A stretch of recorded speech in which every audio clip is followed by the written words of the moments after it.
Hello, and we are live.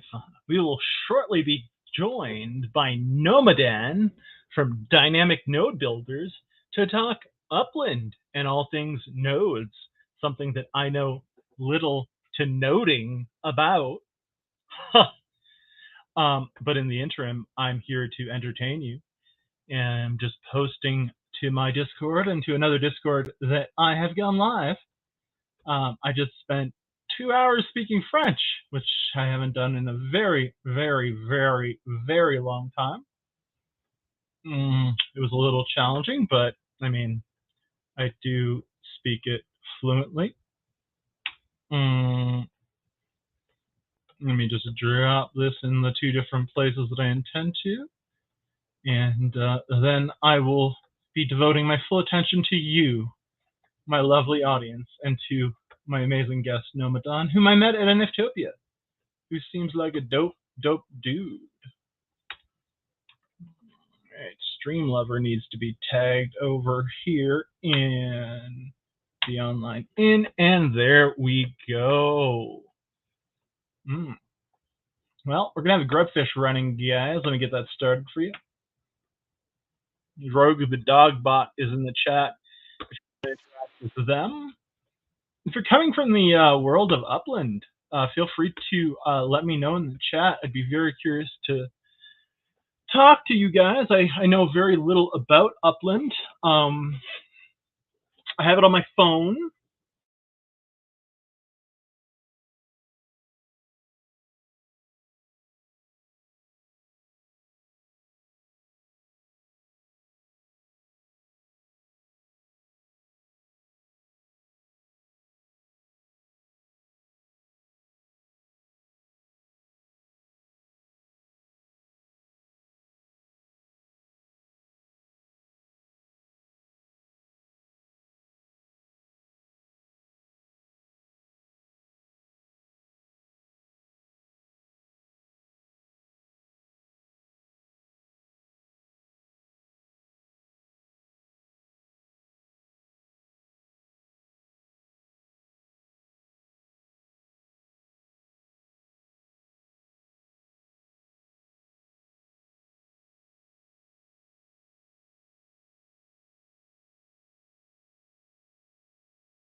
I should be back in the broadcast now.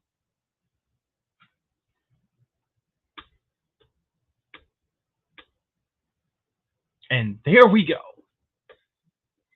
Better not knock that camera. No sudden movements here.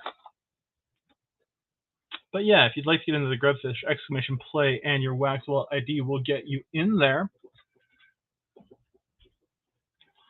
the meantime, I should let you guys know I am running for OIG, the Office of the Inspector General here on Wax. I announced my candidacy, 2 days ago now? Or a day ago? I don't know. Feels like it's been forever. But yeah, it's Wax's watchdog agency. Who's this? This is someone who is absolutely not uncouth and unkempt. I'm wearing a tie, good sir. You know, we have the Upland audience coming, and the Upland audience deserve, unlike you, Peter Potts, the tie. First one I could find on the floor. I did a four in hand. This is going to be my official DJ Nerd TV attire. I mean, I could go get the blazer too, but it's kind of hot, dude. So it's like, I'm just like, nah, it's all good. Just trying to get the second computer loaded up here. Nomadan's going to be joining us in about 4 minutes. And while I'm chatting to him, I may try to log into my Upland account. Don't know how successful that is going to be, but who cares? Right, so I need to send a link from this. Well, I'm surely going to need to send it to Nomadan in a little bit here, but I need to send it to myself. Oh, I almost left the studio just now. That would have been awkward. What's up, Silent One? Welcome, welcome, welcome. Nomadan will be joining us shortly. And today, by the way, guys, all of the prizes for the stream have been sponsored by Novo Pangea, one of my employers. I'm giving away unskilled workers, an easy way to try the game for free. They can work 14 shifts in Novo Pangea free of charge. And you can get obsidian and use that obsidian to do stuff. Maybe get a building of your own. Own some land in the metaverse. I endorse it. But that is not financial advice. What the fuck am I even doing here right now? But guys, just looking at me, obviously, it must be clear to you that I am not someone who could ever be referred to as uncouth or unkempt. Look at perfectly fitting, tailored sleeves, this elegant 4-in-1 knot on this tie made by Studio something, like just found it on my basement floor and threw it on. I mean, that's how much of a sophisticate I am. An absolute yo, Wapaka, what's up in the house? Guys, if you don't use Wax on Edge, now is the time to use it. I am just getting my other computer set up here because I stream with two computers because I do. But Wapaka, feel free to drop a link to Wax on Edge. Wax on Edge is a really innovative platform, which in my opinion will probably 95% of the time get you the best deal when you're converting one currency to another, because it will route it through multiple liquidity pools and maximize your return. I've even seen people do trades with Wax on Edge where they're getting arbitrage from like trading, like basically circular trading. It's beautiful. Absolutely beautiful thing. I love it. All right, so this screen is going to share too. Share screen. This is not amateur hour. You're dealing with a real professional here, guys. You know that, right?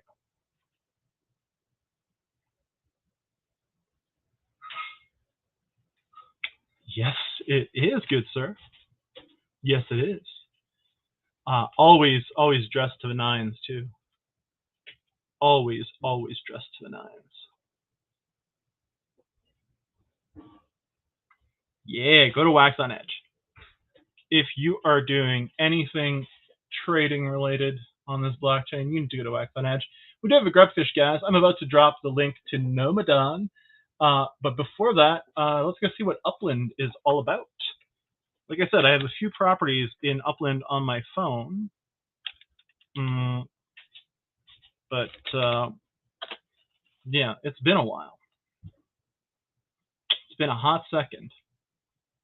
Upland, rebuild the world. Let's go. All right, let me get Nomadan in here. Oh, look at that spinning globe. How interesting. 10,000 points in what? In Upland? Are there points in Upland? If there are, I was just not aware. But yeah. Look up Fish Killer. Well, I got to get in first. I should have an account. Oh, well, Peter, I generally do that every summer anyway. I shave once. So I'm probably going to end up doing that. Yeah, UPX, right. I have UPX. I've heard of UPX. I just don't exactly know, like, I've earned properties. I just don't exactly know. I've never really figured out what you do in Upland. Yeah, I want to log in. What the fuck?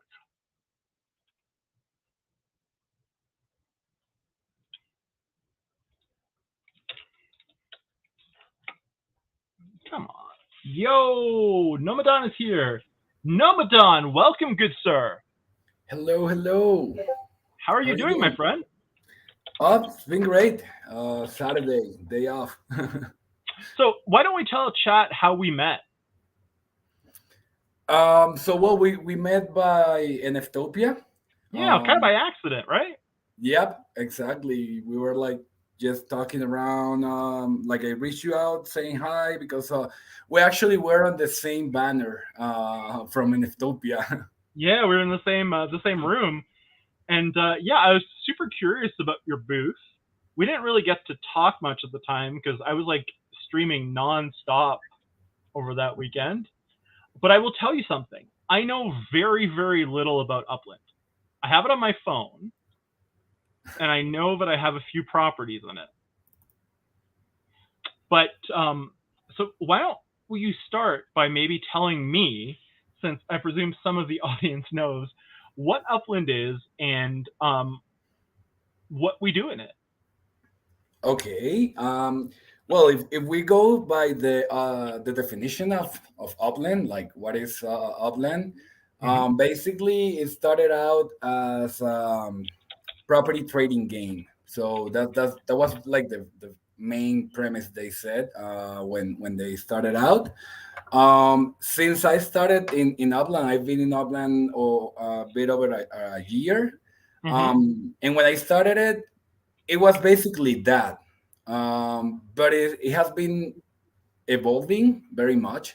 So right now, it is more than just a property trading game. Like So when uh, I've been in, for example, I've noticed that there's a lot of integration of like the proper football, European football, via FIFA. I've noticed some NFL integration as well. Is that what you're talking about, or are we talking yes, about? Okay. that's part of what I'm talking about. Like because now it's not only properties. Mm-hmm. It's just many assets that they have brought up to the platform. Like as you were saying, there are NFLPA legits, there Yeah. are football legits, block splitters, ornaments, vehicles, um, and they keep adding stuff, new assets, bringing into the platform. Meaning new partnerships with real big actors on the outside, right? Because I mean, having FIFA in there is quite huge, I would think. Yeah, that's right. The fact that they had FIFA based on the World Cup last year, that was a big partnership that Upland brought to the environment. Am, And am I correct? NFLPA, I think they have more time. I think they have almost a year or a bit less, a bit more. Nice. Uh, would it be correct to say that this started as kind of like an underground kind of game metaverse and has kind of grown sort of into the mainstream? I know it's one of the bigger projects out there. I've just never gotten into it, and this might sound silly to you, and that's why I'm asking you these really basic questions. Because I own three properties in the game: one in Rio de Janeiro, one in Detroit, and one in Cleveland. I'm about to collect like 80 UPX. I haven't signed in maybe a week. But I don't know what I'm supposed to do inside of the game. Okay, so well, just to say something here, everything that I'm gonna be saying it as a user of Upland. Mm-hmm. I am not part of. Just clarifying. I am not part of the Upland team. I don't have any decisions in their say, and they are independent in such way. I'm just talking as a user and someone that is developing a project around this platform. Yep, that's the main purpose for you to be here today. But I just to provide some context. Yeah. But so we are here to talk about nodes and dynamic node builders, and I'm super excited to chat to you about that because I do love learning about tech that's not necessarily something I already know. Um, but so I guess before we maybe talk a bit of Upland and then get into nodes and your project, how did you get into Upland, by the way? So last year, I started a project. Like it was like a journey to try to find apps that you could make money with. Yes, So we're yeah, all on that journey. Exactly. So I started like testing stuff out, like different applications, games, and Upland kept showing up like as an advertisement everywhere. Oh yeah, So it was ubiquitous for a while. yeah, it was really big at that moment. Like every time I look into something new, there was always a advertisement of Upland. Yep. So I just went ahead and like, okay, well, I'm trying stuff to earn money, so let's give this one a try. Hmm. I hadn't saw like before I installed the application, I hadn't seen like none, no, not a video. I hadn't seen anything about it. I was like, okay, this. The only thing that I had seen at that moment was the advertisement. A commercial on TV. Yeah, Yeah, exactly. and I was like, okay, I'm gonna give it a try, and I downloaded the game, and I was like, okay, that and actually, and just to say, that was my first NFT, like the Really? yeah, because I hadn't been in the NFT space that much before I got into Upland. Oh, okay, that Like makes sense. Yeah. I knew about it, but I hadn't been able to get it. Well, especially where I am from Latin America. Okay. This is not that common around here. Like usually, if I go and say and tell somebody, hey, you know what NFTs are? They're like, what are you talking about? So that's why Upland became my first approach to the Web3 space, and actually, it's where I got my first NFT. That's pretty awesome, dude. I really like that. So, what chain is Upland on, by the way? What? Oh, it's on EOS. Oh, it is on EOS. I thought it was, and then I was like, no, it's not. But it is. Okay, that's good to know. So, it and Wombat are the two projects I know on EOS. Okay. So once you got into Upland, what you started playing evidently, and that's the part of Upland that I don't fully grasp is the How playing. you play it? Yeah. Yeah, I bought the properties. I'm trying to reset my password because it won't let me log in on my desktop, although I'm in on my phone. Um, but oh, reset password. Okay, I'm just gonna. Do you have a screen you can share, or are you presenting something on your screen later at any point, or? Yeah, well, I have some in my screen here. I have some like Upland platform open, and I can share out like because we're gonna be speaking about nodes. We're gonna be Yeah, speaking about exactly. so I can show around where are we operating in Nice. Yeah. Upland. Do you mind if we switch to your screen for a moment? Yeah, sure. Cool. Thanks, dude. Share screen and entire screen.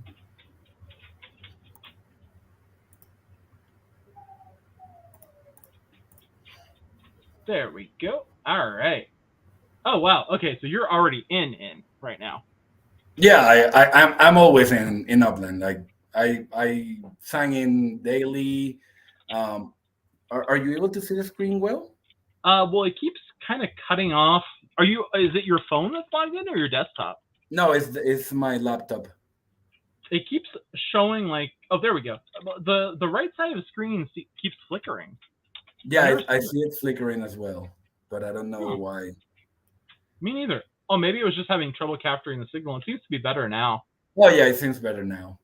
Yep. Yeah, I'm daily in Upland, but basically because I have this project going on and I'm constantly doing the daily login and but I understand what you mean when you say like uh, you don't know what to do in Upland because there is not much like in the past year there's been a lot of things going on and but usually like if you open Upland you just see like the map, you see the properties, you see the Mm-hmm. block splitter, but besides that there's not much activity to like visual activity. One of the things and that I do daily is the treasure hunting mini game. Yeah, but how does that work if you can only move 3 times a day? No, you can. You have about 11 cents that you can accumulate, but Oh, that is like at the same time. In one day, you can accumulate up to 80 cents. how do you do that? So you go to, let me zoom in here. So let me see if I am able to find them. Sure. Now you've just piqued my curiosity. To be honest with you. Um, okay, so you see these airplanes, like paper airplanes here? Yeah, absolutely.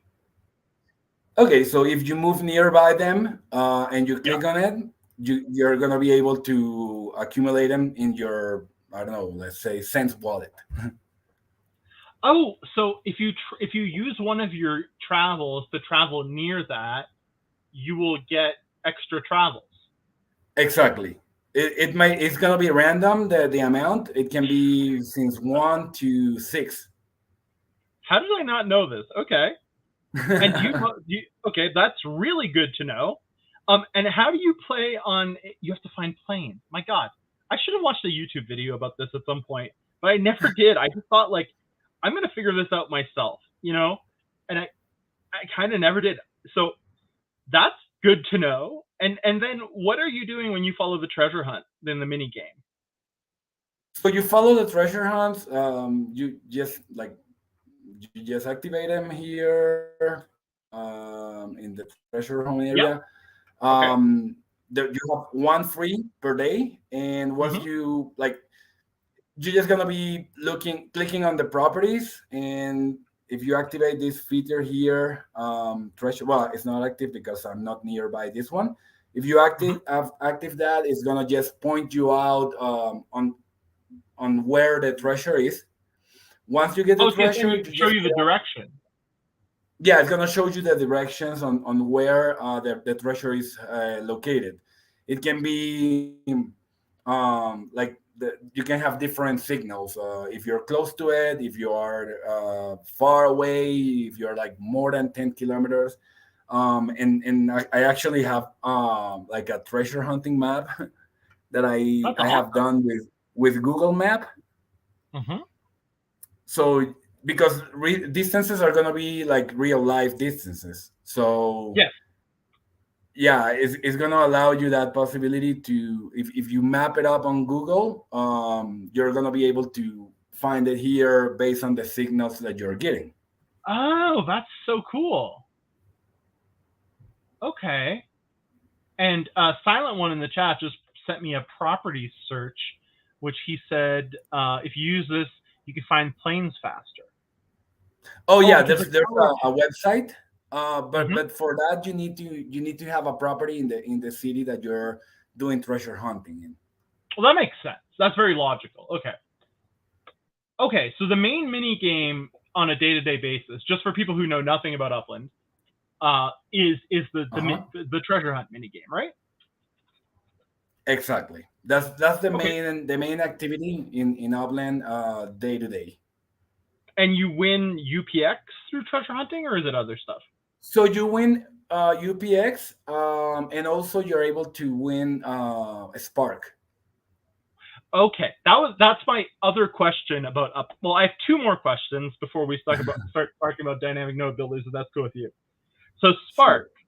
my good friend and fellow streamer Rick on the Mountain, um, had bought the property for his ex girlfriend when he was with her, a house in New York City, and then he built a property there on that plot of land. And from what I understand, Spark is something you stake, and while it's being staked, you can build. Is that correct?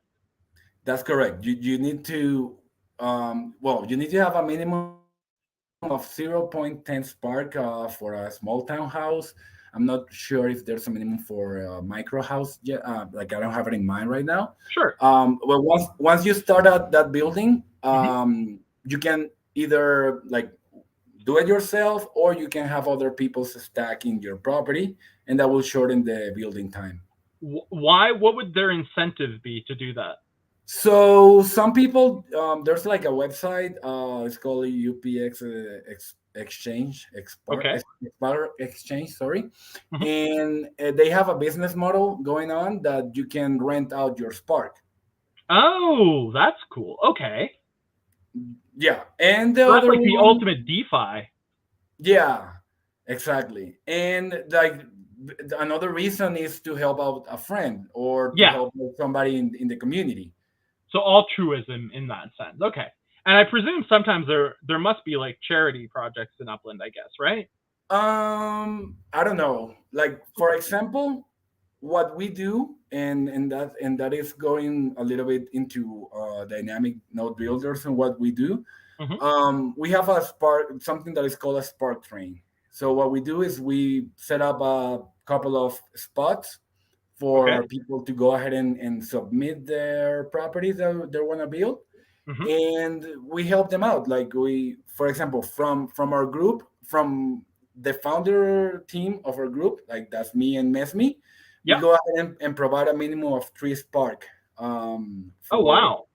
anybody that wants to build within our area. I'm pretty sure my So buddy was building it with 0.10 spark, which I don't think is very much, is it? no, it's not that much. Actually, 0.10 for a small townhouse, it will take you almost a year to have it Yeah, he complete. told me it took forever. Okay. Okay, so last two questions for you before we start talking about nodes.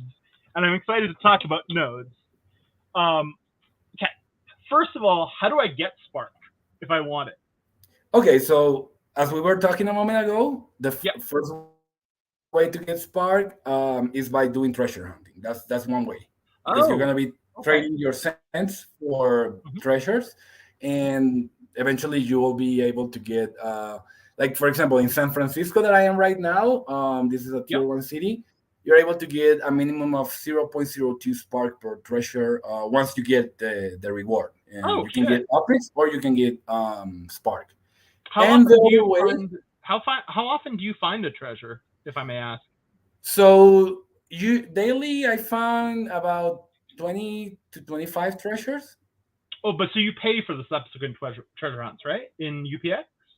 because you're activating the treasure, and it has a fee once the first one is Oh, used. okay. The So it's about 125 opics per treasure hunt. that's really cheap, though, isn't it? It's cheap, and the minimum reward that you're gonna receive is 290 uh, opics But on a you're reward. not guaranteed to get that treasure. Someone else could get it, right? In If you activate the treasure, you're only gonna be you're gonna be the only one that's gonna be able to activate that treasure. That is another thing. I But got. there are treasure hunts that are collective, like they're gonna appear to everyone. So those are Yeah. like the rare, exclusive, or limited treasure hunts. When there's a specific event during a Spark Week, you can see some also, but those are gonna be for everyone. If you go ahead and Oh. activate this one, Mhm. you're the only one that's gonna be able to find this one. Well, that's really good to know. So essentially, if I'm getting you correctly, if I'm playing Upland, the first thing I want to do is look for airplanes, travel to the airplanes, get a bunch of moves because I thought I only had three, and after that, I want to initiate my treasure hunt, basically. Exactly. And cool. And I've been scrolling around the map looking for airplanes. Do you need to be zoomed in to find them, or? Yeah, because as you see, like this is the main overview. But if you go into the city, you're gonna be able to see like the properties, and that's the only way that you're gonna be able to find the airplanes. Okay, so I have one final They're called question. sense. They're called what? Sense. Oh, send. Oh, that's cool. Okay, see, this is starting to make a lot more sense to me. So I'm grateful for that. Um, but I have one more question for you, and this is maybe not a question you can answer. Um, I have this on my phone, and I've never had. Well, clearly I've had many issues playing it, but I've always been curious about it because I love the fact that it replicates the physical geography of our world on the Hmm. chain, and I can't wait till my city's in it. But for some reason, I can't seem to play on my desktop. Have you ever encountered that? No. What? Why are you able to play on the desktop? I have two accounts, and only one of them has property. I just built a second account to see what the problem was. Whenever I put my password in on the desktop, it just won't let me log in, which I find very strange. Okay. No. Well, in that case, Contact Upland. yeah, I will suggest that because it shouldn't give you an issue. You should be able to. I basically play the treasure hunting in my computer because it's Hmm. easier for me. Um, I know that there are people that do the treasure hunting on their phone as well, but I don't know. Like for me, it's easier to do treasure hunting in the computer because Yeah. I play with the mouse and I move it around, and I also have like a second screen in case I'm Hmm. doing something else or yeah. Yes. So I'll be honest with you, bro. I'm 38 years old. You're maybe either younger than me or about the same age, I would think. Um, about I hate. Sorry. about the same age. Like I'm 36. Yeah, we're about the same age. That's what I thought. I hate playing games on my phone. I can't stand it.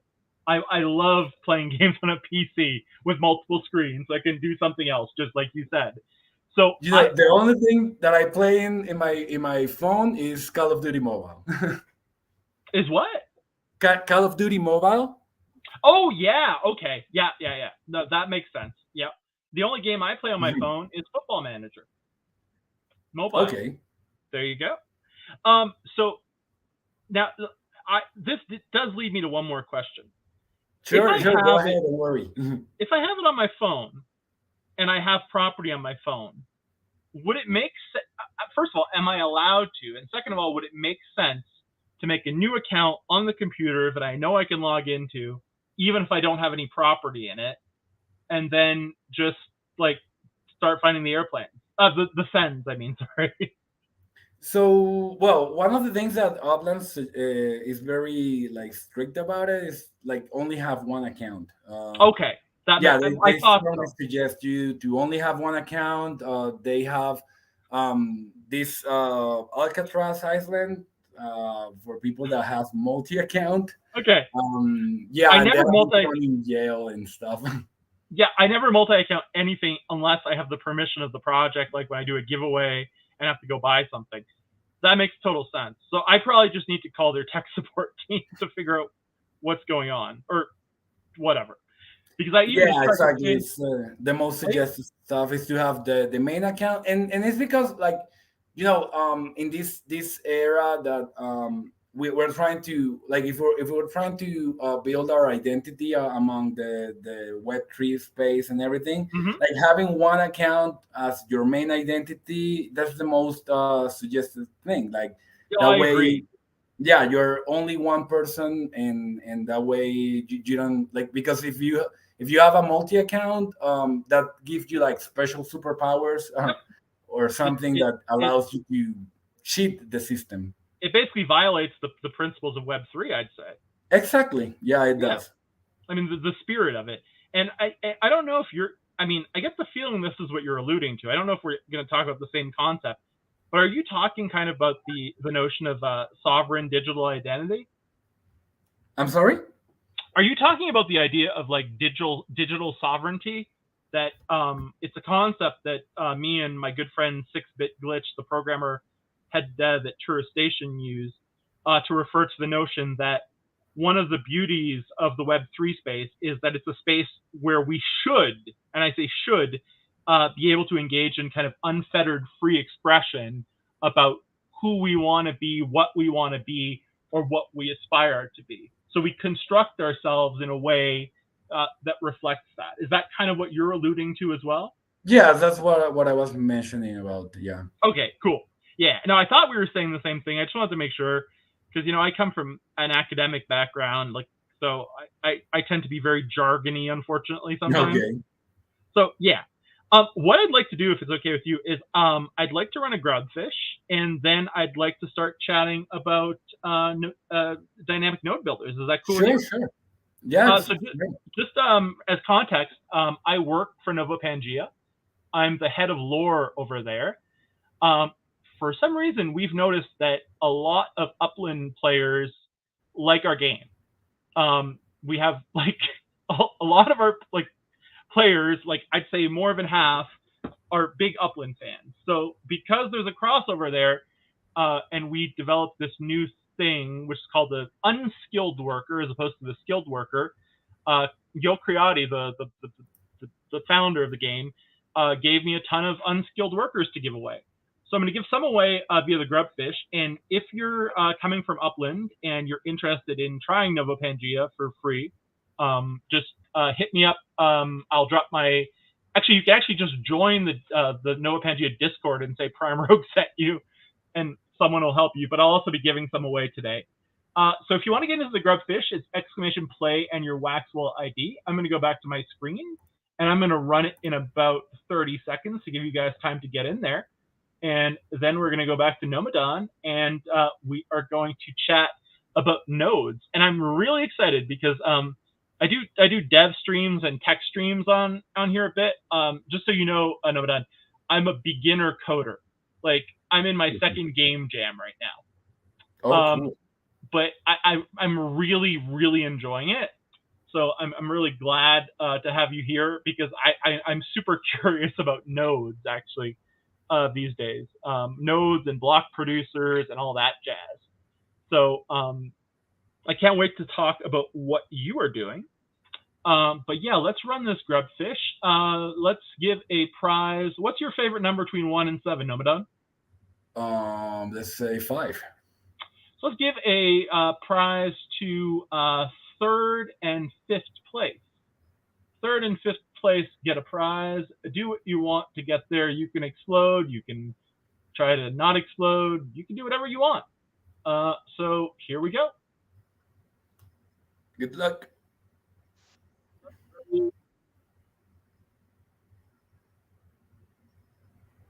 So are you able to share where you are from in Latin America, or is that a sensitive thing? No, Given I don't have an issue. Well, I am currently located in Bogota, Colombia. Oh, beautiful, beautiful. I am Colombian, but I was born in Venezuela. Oh, yeah. Okay. So did you move to from Venezuela recently, or? About 4 years ago, I moved to Bogota. I understand. Yeah.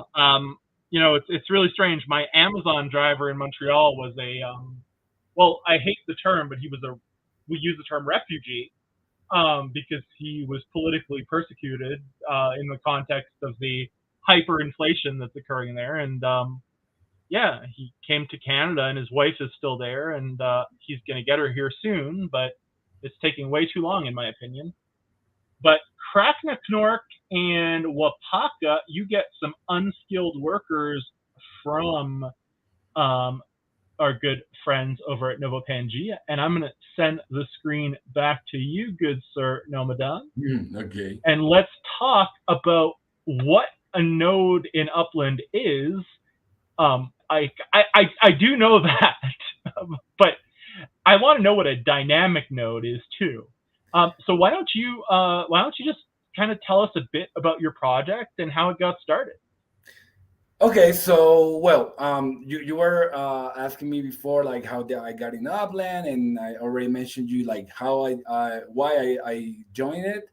At the beginning, it was basically seeing a screen and not knowing what to do. Um, but since I started watching a lot of YouTubers and like YouTube content of Upland, last year I found a Discord server that is currently not up anymore. Well, it is up, but the management they quit Upland. Okay. So I found them and I joined them and I was like, okay, cool. There's other people playing this stuff. Let's see what they're doing. Let's see how can I start benefiting from this.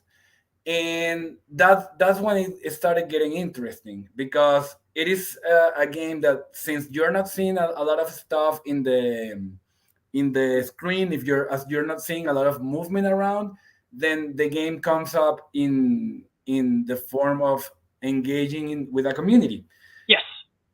Very So much so.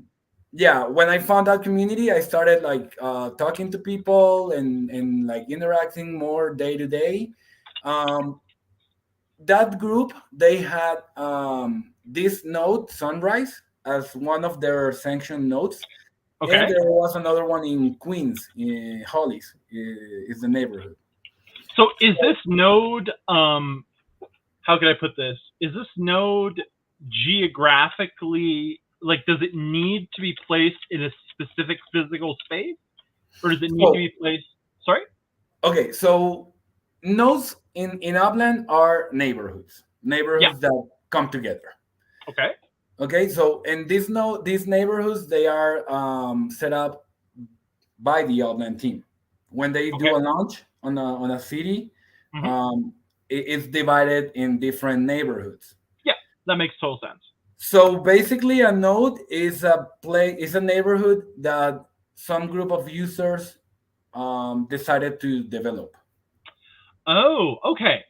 That makes a lot of sense. And is it accompanied with the type of not physical is not the right word I'm looking for, but the type of infrastructural node that we would associate with blockchain validation? No, like it doesn't have to. It doesn't. It's not nothing really related to programming or stuff. It's just called a node. Somebody like there's a friend of ours, Ben 68, Okay. who was the unofficial first person that decided to call this group of like this a neighborhood. He decided to call it a node, and that's why Okay. it's like the official term right now. Ah. So yeah, that's what a node is in So Upland. are you telling me the node is more of a social thing than anything else? It's basically a neighborhood that somebody decided to build together. And am I right in using the analogy that the node would be kind of like the neighborhood association, Exactly. organizing events, Yeah. making sure the neighborhood's clean? I don't know. Like, do nodes in Upland have the power to impose like regulations on what can be done in the neighborhood? So officially, no, because we don't have like right now we don't have the possibility to go ahead and sanction laws or stuff around it. It's Okay. more like okay, we have the node, we have the Discord server, we tied it up, and since we own the Discord server, basically we are the group that starts to designate things around that area, Mm-hmm. but it's mostly managed over Discord communication and the community that's built around it. So this is kind of like it's almost like a DAO, I guess, in a way, right? In a way, yeah, you can say But like without all the baggage that DAOs have. Silent 138 in the chat said, "Node people work together to accomplish things." exactly, So it's basically the facilitation of collective action. exactly. Hmm. So, for example, I was telling you that I was in this group. They had these two nodes, and at some point they were needing a manager for one of the nodes that they had. Okay. And I raised my hand at that moment, and I was like, "Yeah, I can go ahead and do management for Hollis." I was at that moment Okay. manager in Hollis, and my current co-founder, my teammate in this endeavor, Mesme, she Hmm. was in charge of Sunrise as Okay. management. And but the thing is, uh, she has the majority of the properties in this neighborhood right now. Like as in fit more than 50%. Not more than 50%, but like if you check out the owners, she has the most properties. Like she has about 480, and Holy crap. That's a yeah, lot of properties. if out of 3,900. Damn, dude. Okay. So, Yeah. but she right now she's the one that holds the majority of properties in this area, Hmm. and that's why we were like, okay, well, let's continue. Well, once that group dissolved, she was like, okay, I want to work with you. I have the majority of properties here right now. Let's like, if you hold the majority of the properties, you're able to do an impact. Because if you hold one property, two properties, you're only going to be able to build one property around Yeah, it. absolutely. So having that advantage of owning the majority properties, it allowed us to like start working a strategy around it and say, okay, let's go ahead and take this node as our own. Hmm.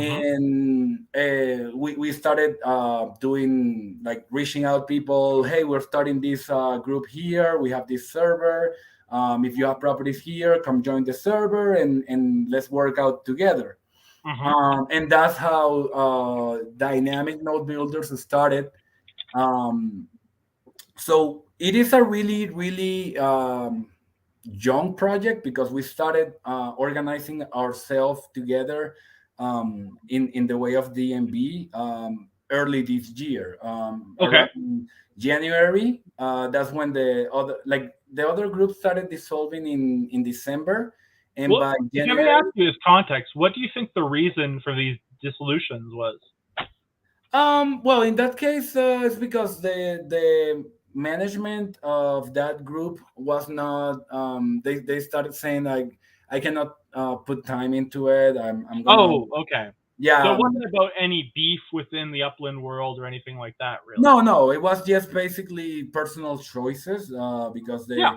they like one guy he said he was taking too much time to manage it, and he was like not taking care of his family and something like Hmm. that. Like, he was taking much time, and he decided to put his family first, and that's completely valid for somebody. So Absolutely.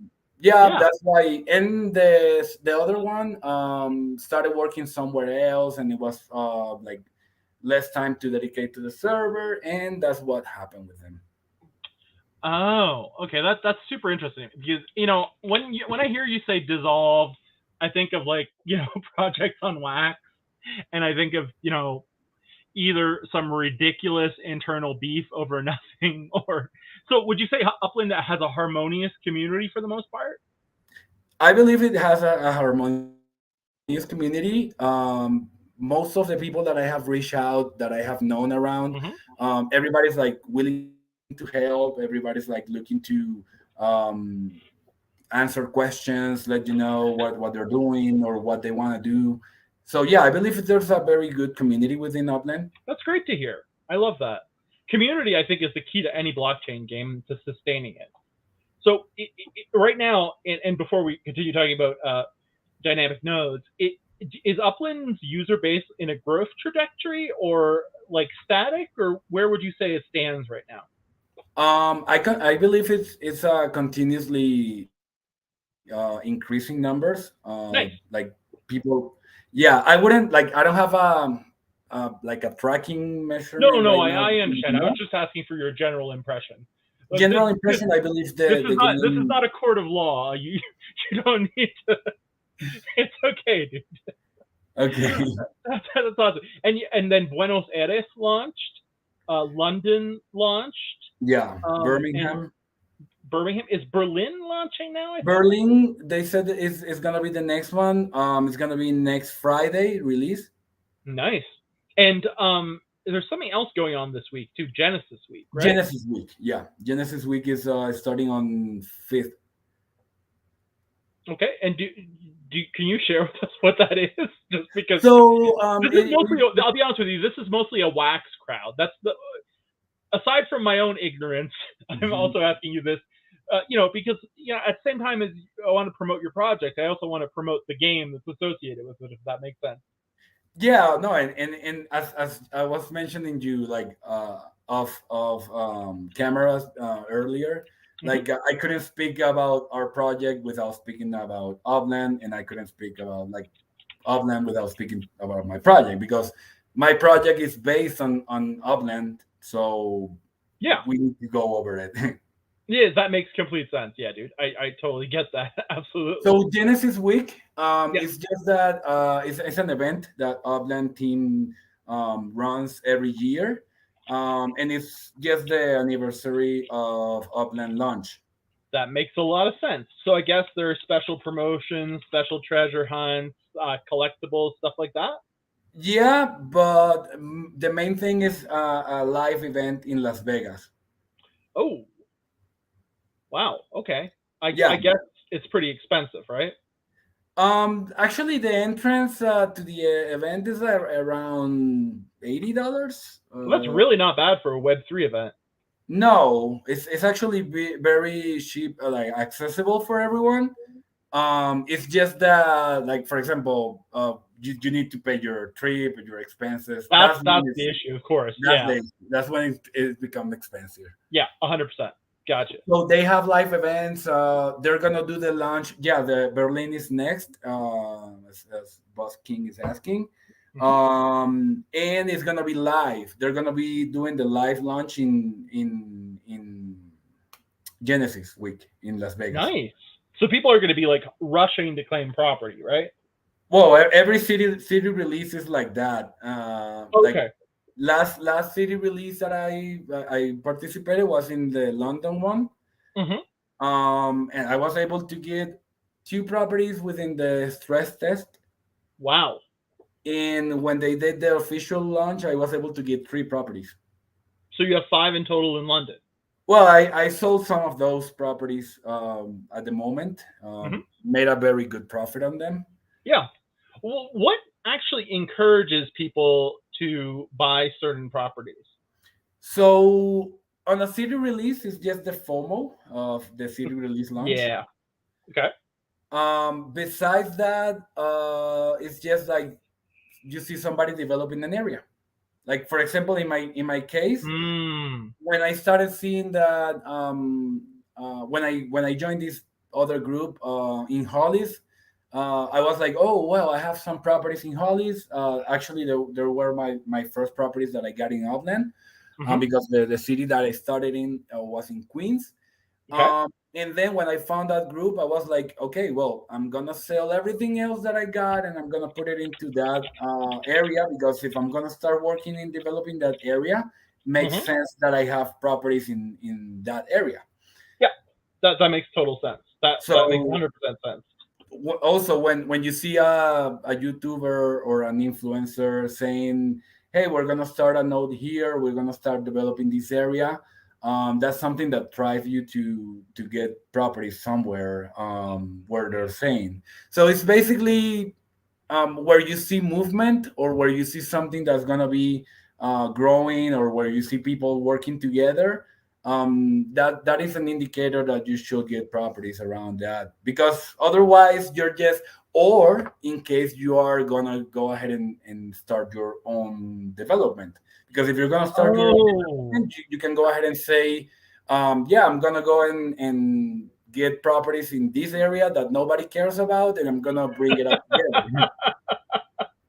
So I'm guessing here, and I'm pretty sure I'm right, that the fact that I randomly chose properties on the basis of what was cheap in Cleveland, Detroit, and Buenos Aires means that I probably did not make some very wise decisions game It depends, because it's gonna be like, what is your strategy? Are you, wise. You yeah, tell but me. if you're gonna be in Upland, you need to decide what's gonna be your strategy. Otherwise you're just gonna be getting properties based on the hunch that you have, or how is your mood that day. Yeah, exactly. Um, So but if, can you for speak of a few example, strategies in Upland? it depends. Like, you can be a flipper, so Okay. you're gonna just be looking for properties that are undervalued in OPEX, or because of the markup. And the markup is just like, for example, a property minted out at 11,000 OPEX, and now somebody's selling it at 10,000. If you go Okay. ahead and buy that property and sell it for 11, you're gonna get less. And I'm just Yeah. like, generally speaking, here you're gonna be Hmm. making a profit of 1,000 opex. So if your strategy is to be a flipper, for Hmm. example, that's gonna be your motive. You're just gonna be like, there's a lot of tools around it. Like, you can go ahead and there's a bot in Discord that you can pay out, and it will you can set it up to give you the alerts on properties that you are looking for in a certain Oh. area, maybe a certain markup or a certain like details, Hmm. and you can go ahead and do that. That was really difficult to be prosperous on that because there's a lot of like we call them snipers, and there's Hmm. people that just gonna be looking like once you see a cheap property, it's most likely gonna be taken out from somebody else. But if you Mm. wanna go that way, you can you can build your strategy around it and try to match up those snipers. Um, Okay, that makes total sense. yeah, Actually, my strategy, like at the beginning, I tried that. I bet you it's based on community. I'm Mine going to is take a right now, wild guess. yeah, right now mine is based on community and on building as much as I can within that area. Hmm. Because what we're doing here, and as you can see on my screen, I have a bunch of properties around this area. The blue dots, Um, right? yeah, those blue dots. Each blue dot says how many properties are in that section. If I zoom in Oh, okay. Yeah. more,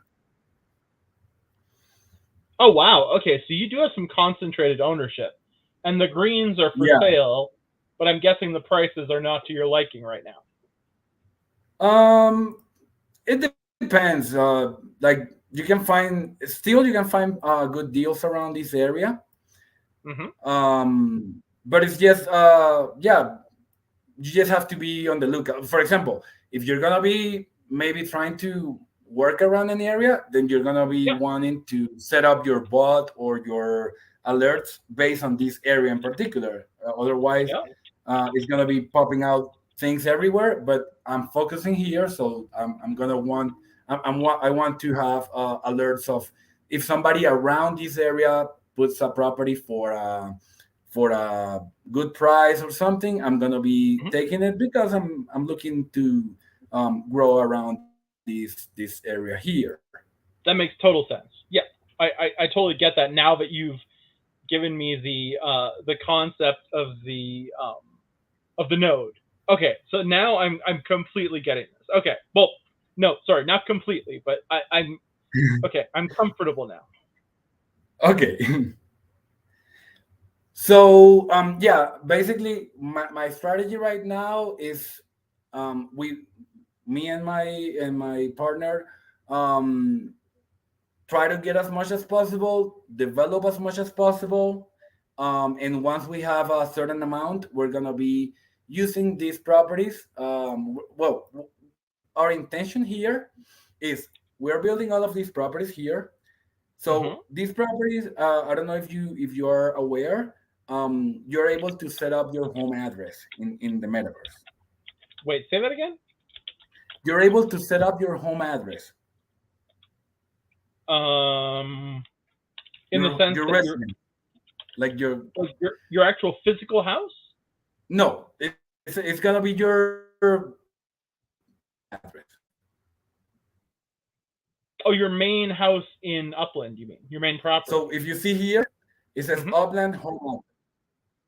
Yeah, my main house in Upland. That's Oh, okay. I my never did that. address that I have designated as my home in Upland. Okay, gotcha. So right now I have 449 Isabella Avenue in Las Vegas Sunrise because I'm um, working on developing Sunrise, and that's my home address. The Yeah. fact that you have a home address, it gives you some benefits, and the main benefit right now is that you're able to vote in Upland Oh. votings. Like whenever Upland goes ahead and do want to hear the voice of the community, they go ahead and launch votings. The most important voting that we have had so far, it was around the tokenomics. So they were gonna make a change in the tokenomics structure, and Hmm. everybody that had their home address set up could go ahead and participate in that voting. Yeah. And like eventually, it was a yes no. Like if you want to make this change, yes or no. and Oh, eventually the community said no because they didn't want to change some stuff. So that's one of the benefits that we have right now. Once you have the address, you're able to become like an acting member that you are able to influence on the decisions that they are asking for. yeah. I totally get that. That makes sense. Okay.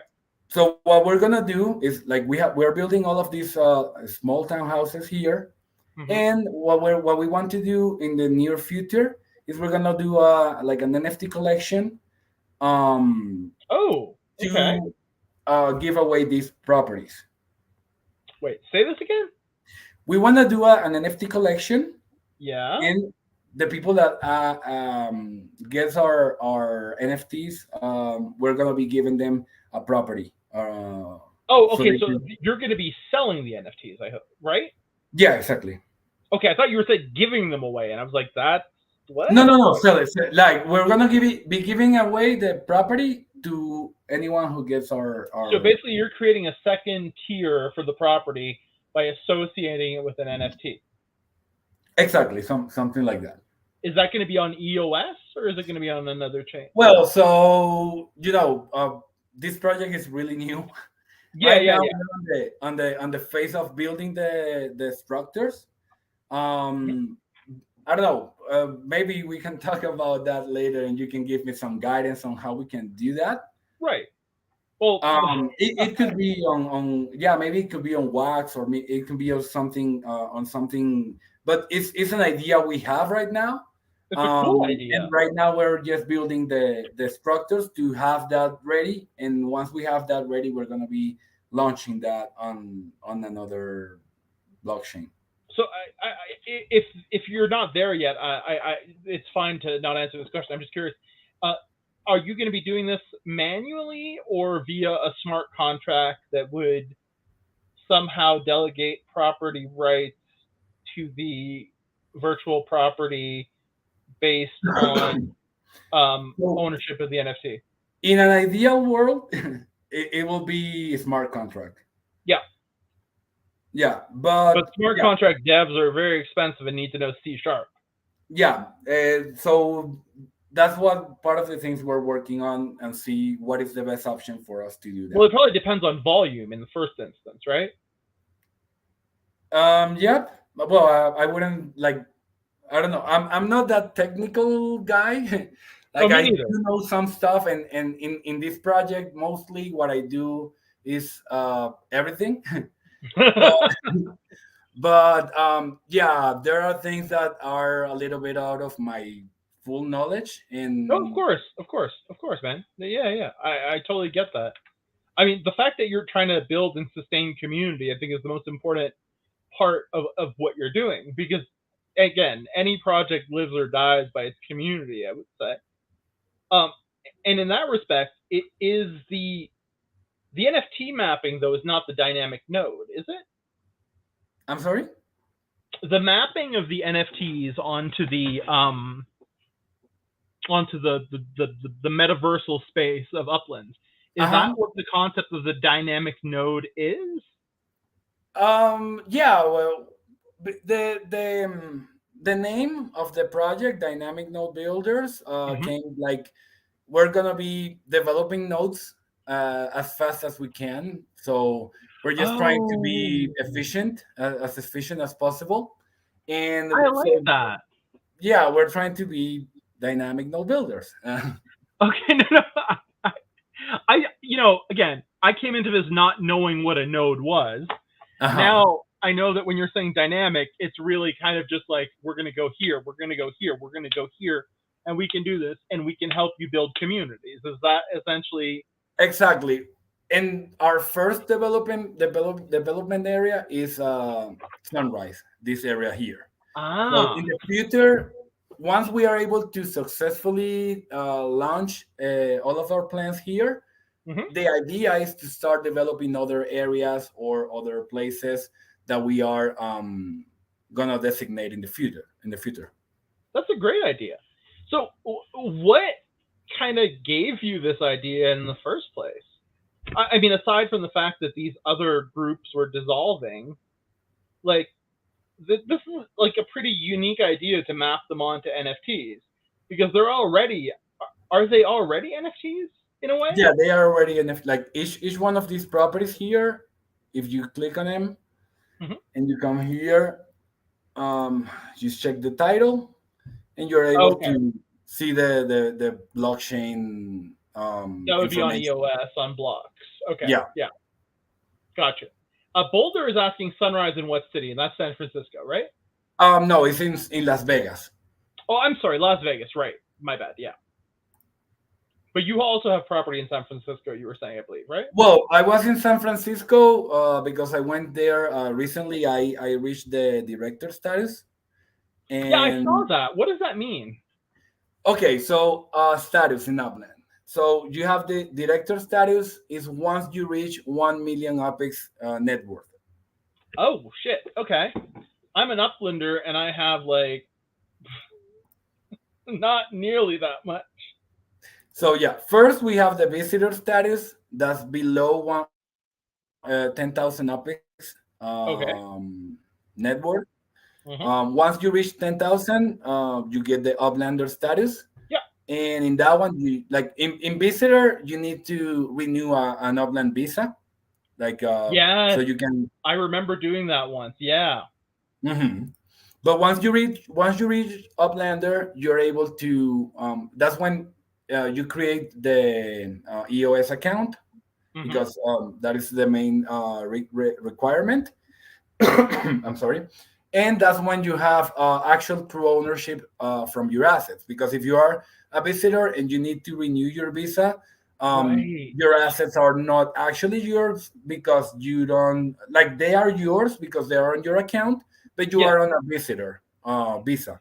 So wait, So let me ask you this: does every Upland user, without knowing it, have their own account on EOS? once they reach Uplander status, they have their account on the US. And do they have any way of finding what their account name is? Yeah, because if you come here on the for example, well, if you click on the property Yep. and you check on the title of your properties, and once you get to the You go to blocks. Okay, yeah, obviously, obvious. God, sorry, that was a stupid question. no, Sorry, it's okay. that was a really stupid question. Man, uh, I'm still shocked that like um that I can't I really don't understand why I can't load it on my desktop because I feel that if I'd been able to load it on my desktop when I got it, which was God, probably over a year ago, that I would have played a lot more.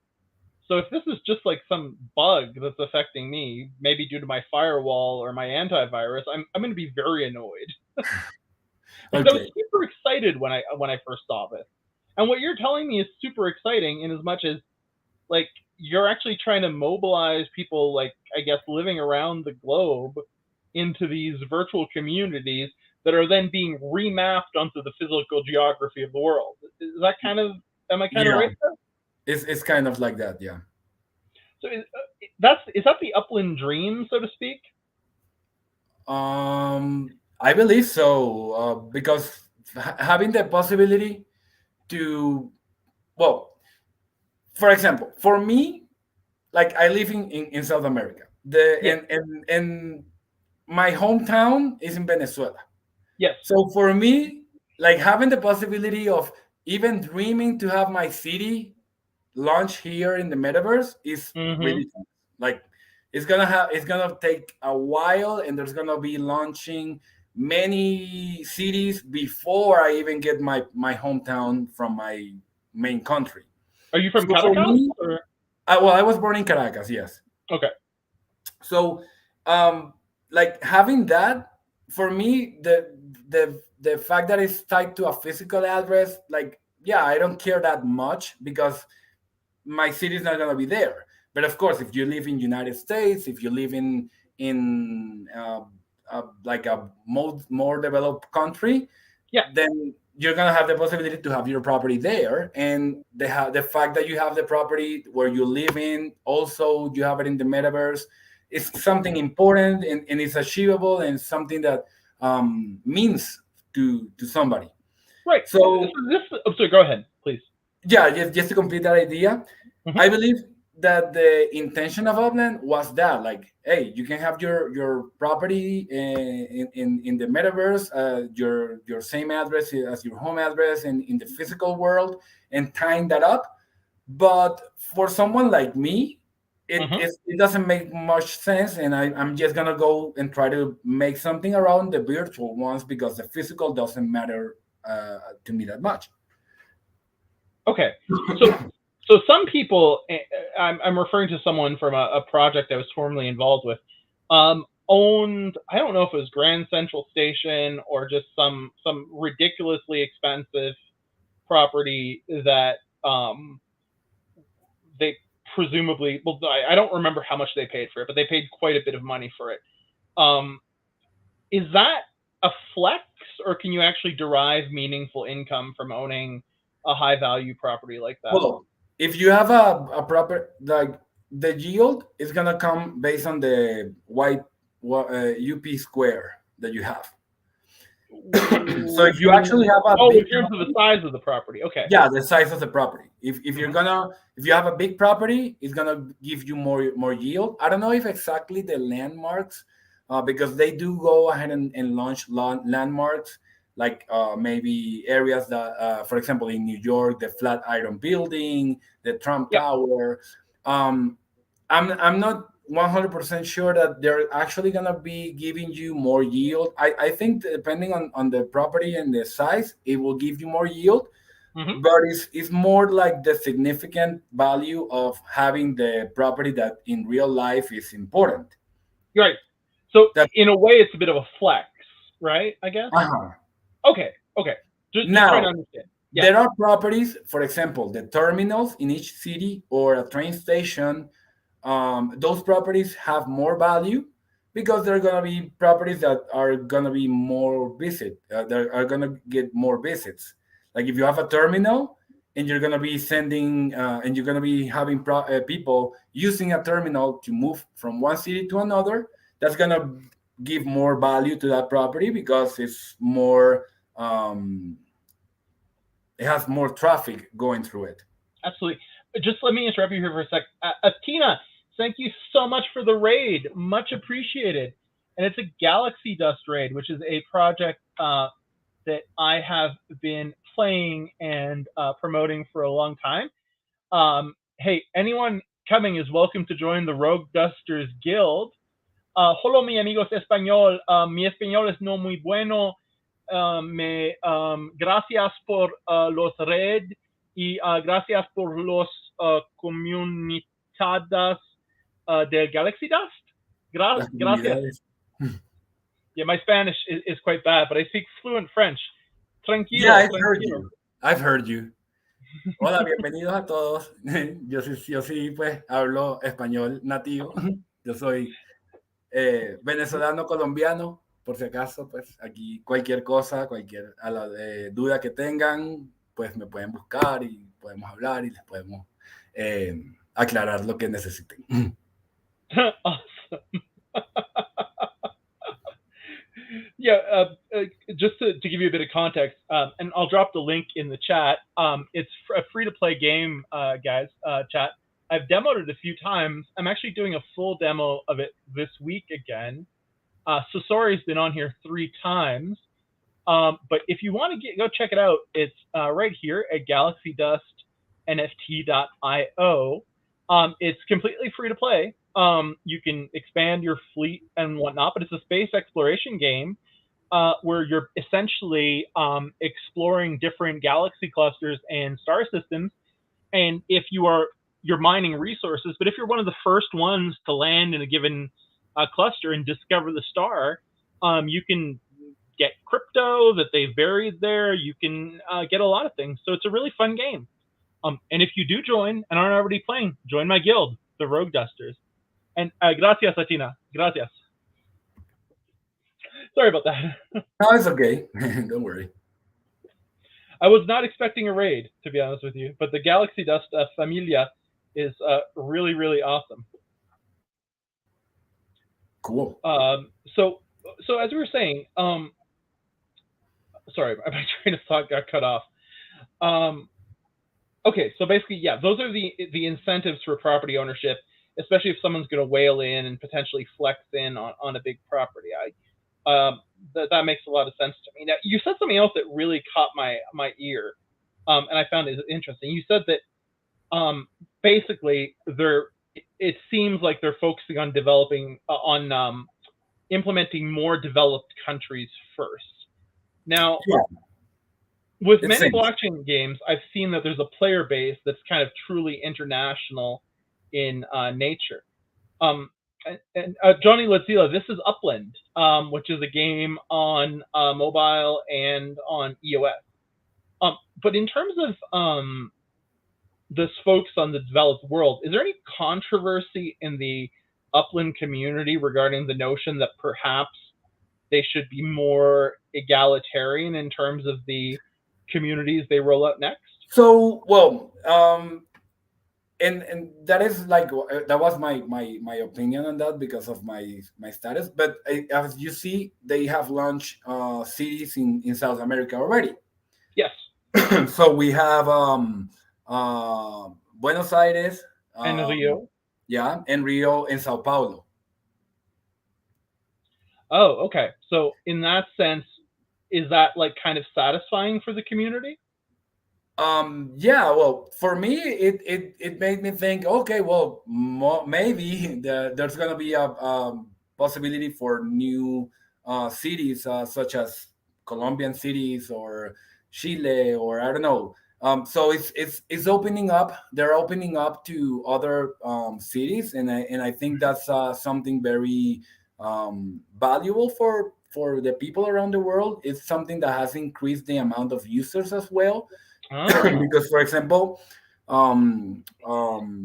like Portuguese speaking communities in Brazil, there was a lot of people that started joining Upland because of that. So oh, that's cool.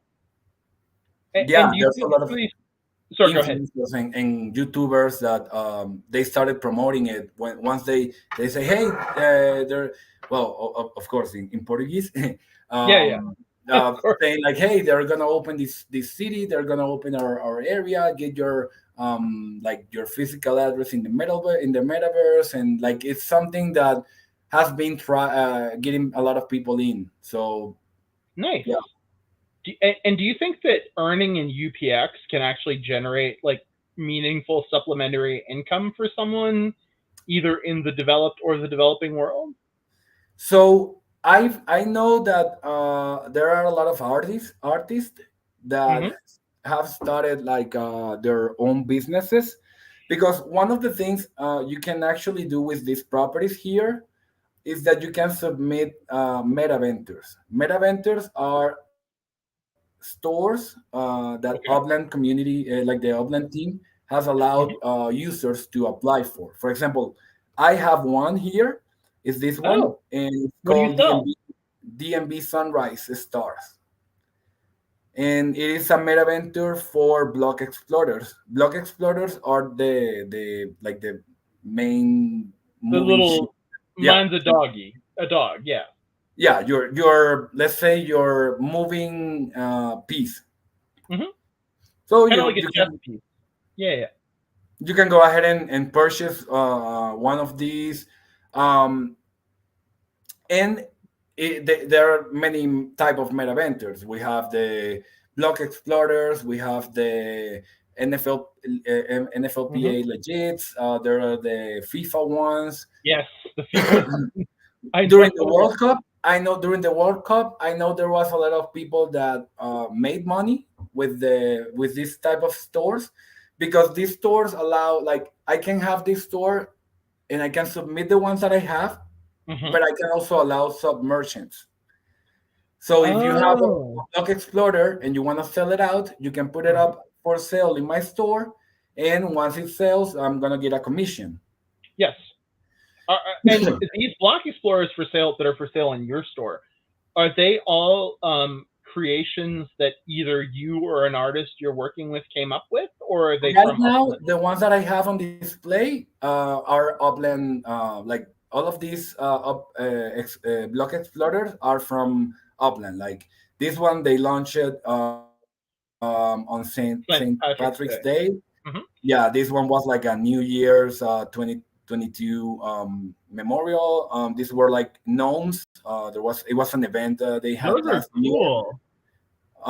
This Rio de Janeiro, I earned this one by doing an activity called Thrifty Trader. So it was like Oh. flipping properties when Rio de Janeiro started. Hmm. World Tourism 2022. So that was World Tourism Day. Mom's Love Board. This is another one for Mother's Day. So Oh. the ones that I have right now here are Upland base. They're done by It's Upland. their IP originally. But if Yeah, you wanted I to, would you know. be?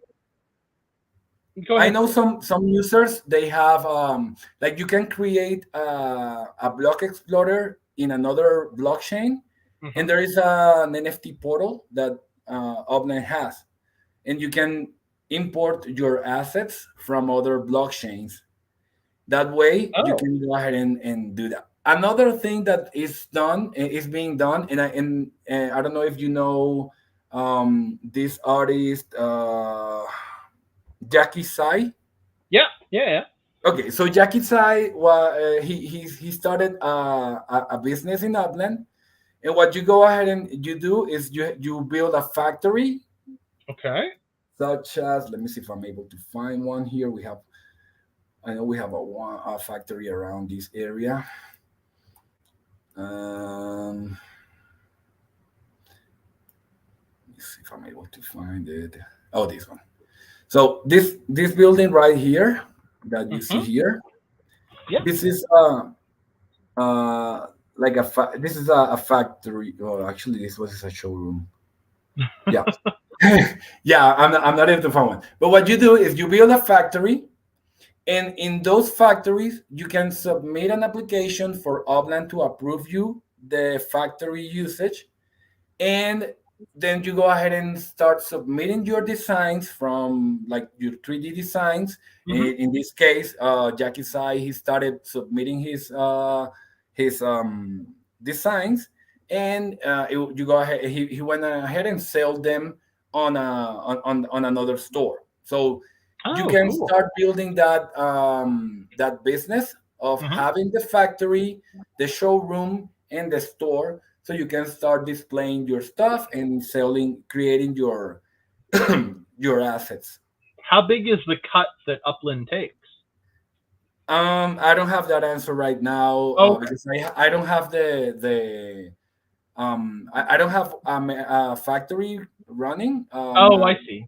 Yeah, but And you need the factory to be able to sell your own product. I believe it's gonna Sorry. be like the 5%, because every transaction that's done in Upland, either if you buy or sell, takes 5%. Like if you're selling, you're paying 5%. Oh, okay. Yeah. Yeah, you're being deducted, and if you're buying, you're paying the 5%. So I believe in Mm. this scenario of having a factory and all of that, it will be also the 5% on each transaction. Oh, that's cool. And I'm looking at this, and the more I'm looking at it, at the geography of Upland, is this made with Mapbox? Is that the UI that they're using? Do you know by any chance?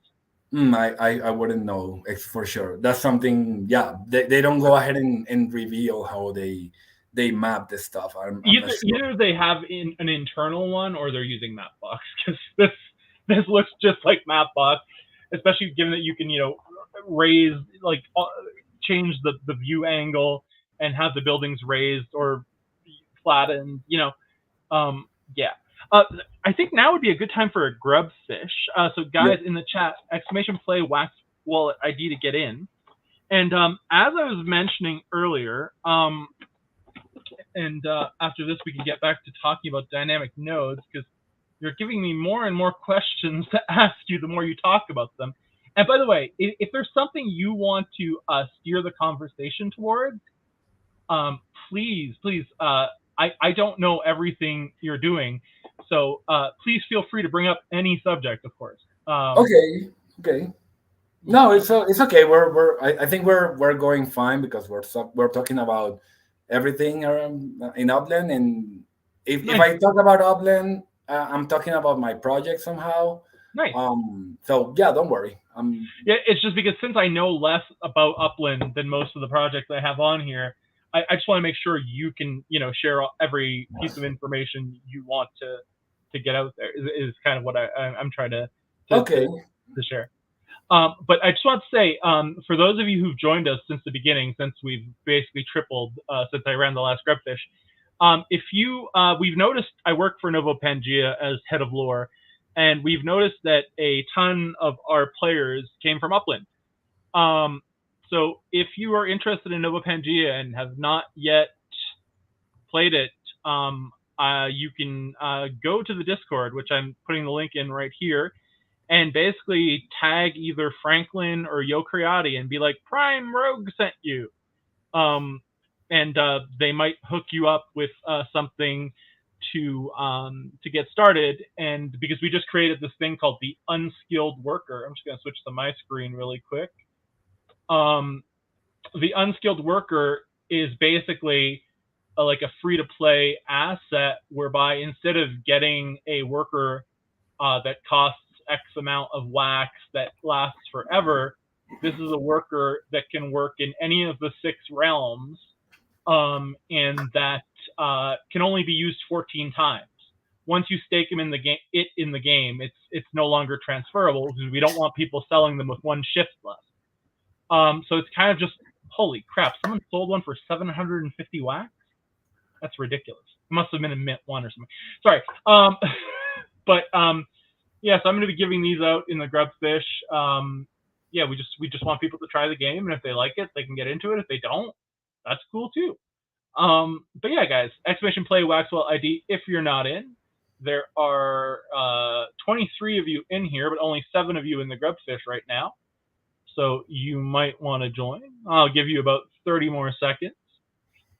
And after that, we will give away some of these unskilled workers. Yeah, dude, Nomadan, I'm trying so hard to like while I'm talking to you to find. I found the I was like on my phone just scrolling around trying to find the sends, and I found 2 of them, and then I sent my what did you call it again? My block explorer. Uh-huh. I sent my block explorer to a house right next to it, and by the time it got there, the send had disappeared. Well, Did that I can happen accumulate the because send? Sorry. yeah, that can happen because somebody else might have took it. So Oh, only one person can get the send. yeah, it's once you click on the send, it will disappear. So Mm. And once I use up all my sends for the day, I can't buy more or anything like that, can I? actually, they recently implemented something Mm-hmm. where you're able to get 10 cents for 99 cents. Oh, but it has to be paid in fiat, not in UPX, right? It has to be paid in fiat. Yeah. Okay. That makes it a little bit less attractive, I would say, but still pretty decent. Yeah, like I haven't used it because I don't like I usually try not to run out of cents. Yeah. Like when I do treasure hunting, like if I'm gonna be sending 2 3 kilometers away, I'm trying to find to send to a property where there's a scent nearby. That way I'm moving and I'm also getting close to a scent. That makes total sense. I just saw a send disappear in front of my eyes because I think someone else went to collect it. But if you land on the send, normally, I'm guessing you would have some kind of message pop up on the screen, or do you have to like tap the You need to send? tap on the scent to have it. Oh, I see. Oh man, it disappeared again. That sucks. Oh no, Well, I got it. treasure I got it. hunting. I got it. I got it. My first send. Yo! Thank you, Woo! Nomadan. I got 2 sends. Great. All Yeah, right. So treasure now, hunting is not that easy at the beginning. Like because it requires you to first know the distances. You also need to yeah. have uh the uh the the ability to be quick on it. Yeah. And something that has helped me a lot is as I mentioned you, I have this treasure hunting map. Oh yeah. I'm just gonna run this grub fish, and then if you're okay with it, we should look at it. Hola, Sure, Peyton. sure. Cómo estás, mi amigo? How do you say bro? It's hermano, right? Yeah, hermano. ¿Cómo estás, hermano? Pana. All right. Can you pick a number ¿Qué pasó, mi between 1 pana? and 14? Would you mind picking two numbers between 1 and 14? Okay, so let's go with 7 Mm-hmm. and 3. All right. So let's do a prize for 3, 7, 13th, and last place. That's 3, 7. Let me just write this down in case I forget. 3, 7, 13th, and last. So if you want to explode to be last, you will want to explode. And these are unskilled workers from Nova Pangea for 3, 7, 13th, and last. Let's go. Grub fish. Good luck. That was such an exciting feeling, dude, when I got my first set. I got like a little adrenaline rush. It was exciting. Yeah, cool. But no, for real, because I was so frustrated with this game until I spoke to you. I don't think you know the degree of frustration I had. I thought that you could only ever send it 3 times a day, and I was like, why? How are you supposed to play this? Yeah, how are you gonna get treasures if you only can send 3 times? Yeah. Exactly. How many sends would you take it takes to find say what it takes to find the average treasure? It's gonna depend also on how many properties you have in the area. Because if you have properties in the area, if you send to your property, you don't pay any cent. Oh, I made the stupid mistake, I think, of putting all my properties in different cities, and I only have 3. Okay. No, well, 3 properties is not that helpful for No, treasure hunting in one property, not even in one city. no, I Um, figured. yeah. Terra Mike, sorry, let me just name the winners. Terra Mike Live, Peyton, Felicitados, hermano, Silent 138, who I believe is a big Upland fan, so you might like Nova Pangea, and Master AIs are our winners. GG's to all of you. I will be sending you a unskilled worker for Nova Pangea uh, that you can go and use to try the game. I'm going to go back to your screen, good sir. There we Cool. go. So look, this is a treasure hunting map that I Okay. have of the Bronx. Okay. So basically, as I was saying, this is map with using Google Maps. If you go in Mm-hmm. Google Maps and you use the measurement tool, you can go ahead and map this area. So from here to here, there's 10.4 kilometers. From here to here is 11.1 kilometers. Each one of these Oh. small lines here are map, and like these ones are 1 kilometer each.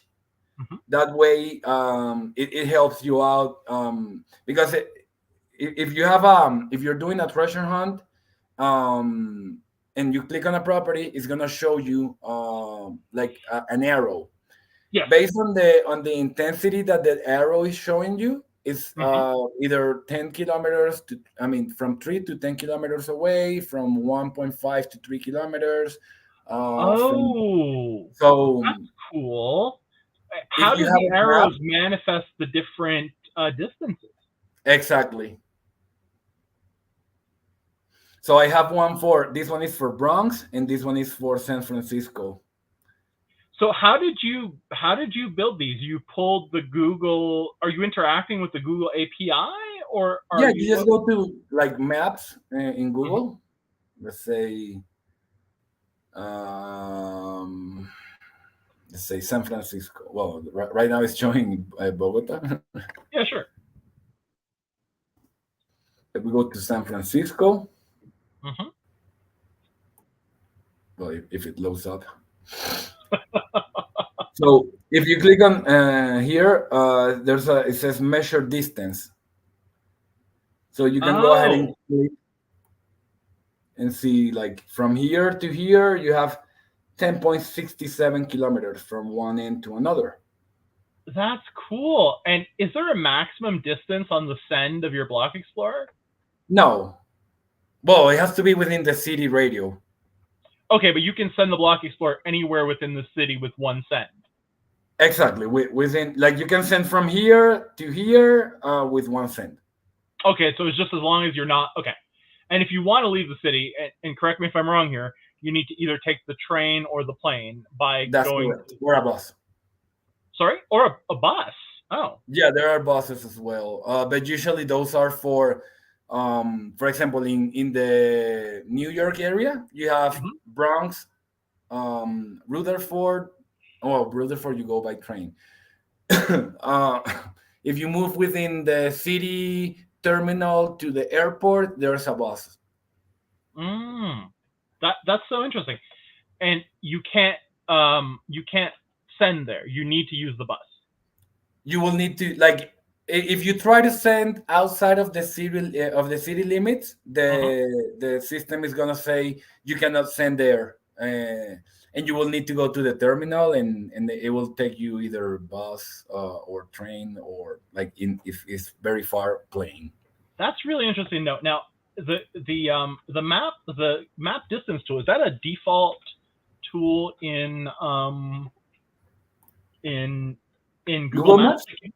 Yeah, if You you just open Google Maps and you do right click, you will mm-hmm. have this menu right here, and Yeah. you have the measure distance. So you drag from one point to another, then measure the distance. Uh, well, in Google Maps, what you do, like for example, if I'm gonna do this, like for example, this map right here of San Mm-hmm. Francisco. Yeah. So I just took a screenshot there, and I'm gonna Mm-hmm. see how much is from Ocean Beach to Central Waterfront. Okay. So I come here, it's around this area. I click here, right click, measure distance, and then I come Oh, here to the other side, left click, and it takes you the distance right away. It tells me that this is 11.15 kilometers. so you're gonna need to indulge me here for a moment. This is my childhood home. Where is it? It's right. Oh, something new is there. Okay. I don't live there anymore. I live in a completely different city. But my childhood home is right here. Okay. So this, I know, I have a feeling this is 150 to 200 meters. So I just want to guess a distance in my neighborhood to see if I'm correct. So you said I just click anywhere on the map? Okay. Oh, so I just No, clicked you in have there? to do right click, Okay. So measure measure distance. distance, And this is the, let's see. and then you This is, do left click. oh, okay. So let me just pick where I want to go. Mm, this is the chicken, a very good chicken. I'm going to say this is 825 meters. I'm just curious. Yo, 557. Not even close. Okay. Okay. Sorry, I just needed to try that. This is like new to me, dude. Okay. It's actually super interesting when you think about it. I was way off there. Yeah, well, this I found about this by talking to somebody in the community, a friend of mine. He's a YouTuber, Mm-hmm, Bamtech. mm-hmm. And he actually mentioned me, hey, you can do this and go ahead and click there, and this Bronx one that I have, he gave it to me. He was like, hey, I'm gonna save you some time, and I'm gonna share you one that I have already done. And but the San Oh, Francisco one, I actually did it myself using that those techniques. that's so cool. And so basically, someone could make this not only for a city, but a neighborhood within a city. And that leads me to a question. Since you're building dynamic nodes, right? Uh-huh. Would you ever be able to organize your own treasure event via the node? So I know that for example,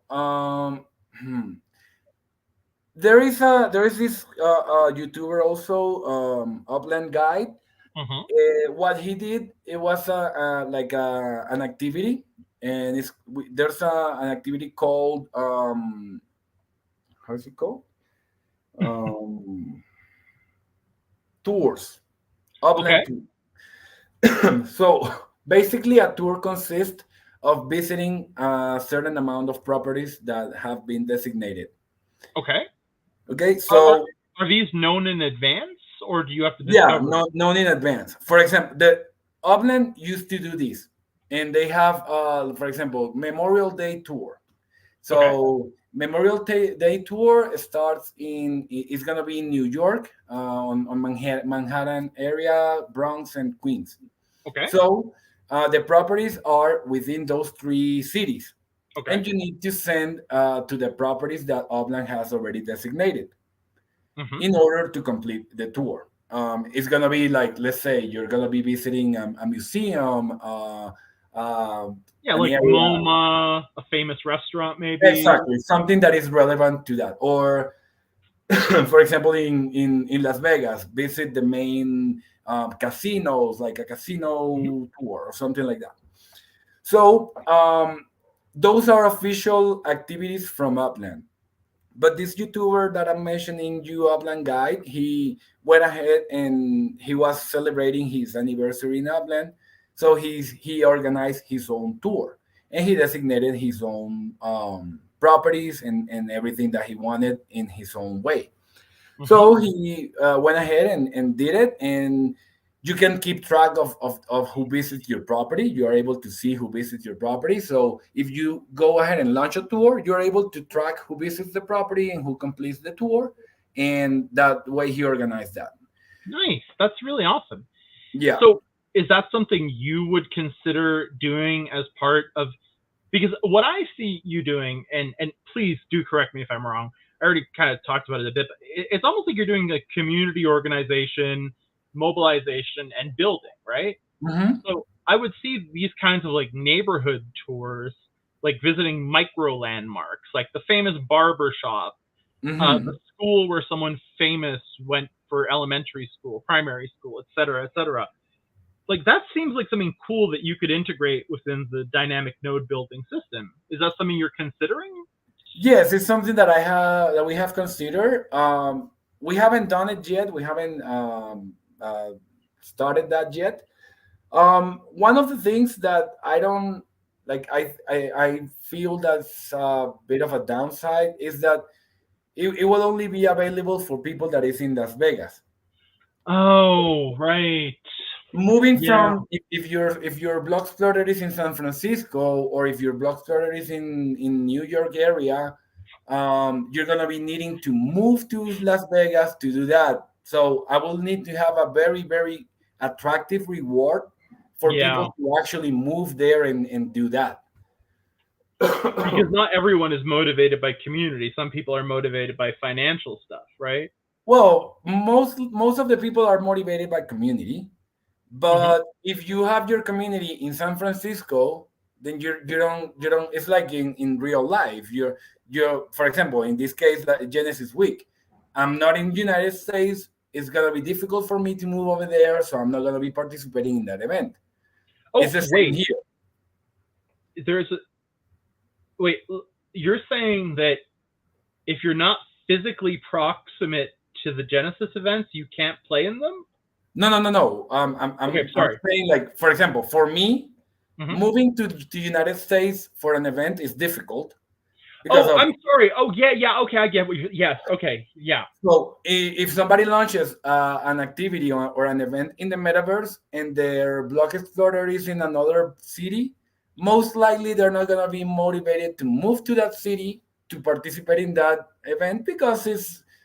Uh, I know a lot of people that say, "Yeah, I'm not moving for a reward of 10,000 opics. I'm not moving for a reward of something that's not that worth for me to move." I would move for 10,000 epics. I only have 6,000 of it right now. Yeah, but for example, if somebody has um, what is the next one after director? I think it's executive. If you have Oh, executive status and you have more than 10 million OPEX in your net worth, you're not gonna be moving for 10,000 OPEX bro, why are because you not going to get those sends? oh well, actually these ones are on in Sunrise in Las Vegas, and I am in San Why are there so Francisco. many so close to each other? I don't know. Those are they pop up randomly. Okay, okay. Yeah. So yeah, So no. to see the to just for me and for the audience, to see the sends, you have to be zoomed in to the point where you can see the plot level, right? Yeah, exactly. Hmm. Okay, that makes a lot of sense. So not the avatar level, but the plot level, and then you The basically just move around the map till you find them, right? exactly. Or you can use these tools such as opixland.me Hmm. or Upland Optimizer, where you can or Upland Me. Those are tools that you can, if you have properties within the area that you're doing treasure hunt, you're Yep. able to find treasures. I mean the sense. Sorry, if Gotcha. you search on opixland.me and you go to find my send, there's an option that it will show you how many sends are near your properties. Do the sends ever expire? No, Oh, and the sends that you get daily, they don't they don't like they don't persist, right? They're just for daily usage. like you can accrue up to 80 cents per day, What? but you only have the possibility to have 11 at the same time. Oh, I see. So once you hit 11 sends, you need to You're not do it. gonna be able to get That's when you more. start. That's when you start your treasure hunt. Yeah, like well, it depends. Sometimes I start treasure hunts with 5 cents, and I'm collecting them along the way.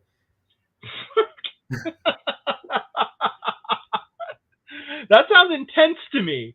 Like I found like I'm talking to you and my full attention is on this conversation, but at the same time I'm just moving my finger around. I wish I could work on my desktop. I don't know why I can't. I'm very frustrated by that. But I'm just like just trying to get sends, and each time I get them, I get two. Do you ever get more than that or Oh, where are you? What city are you in? Cleveland? I think that you might, because depending on the tier city, the rewards of the treasure hunt change, and also the amount of cents that you collect for each one of them change. Oh, so So there are tier 1 to 5. I'm pretty sure Cleveland's not a tier one city. No, I'm not sure exactly. I think it might be 3 or 4. I don't know. I'm not sure. Yeah. Same for Detroit, but Buenos Aires might be a tier one city, right? Or tier two? No, the only international city that is tier 1 was London. The most, Really? yeah, the because Buenos Aires I think is 2 or 3. I'm not sure. There's a lot of things in Upland to actually keep track of all of them. Bro, I have to say something. That sounds pretty political.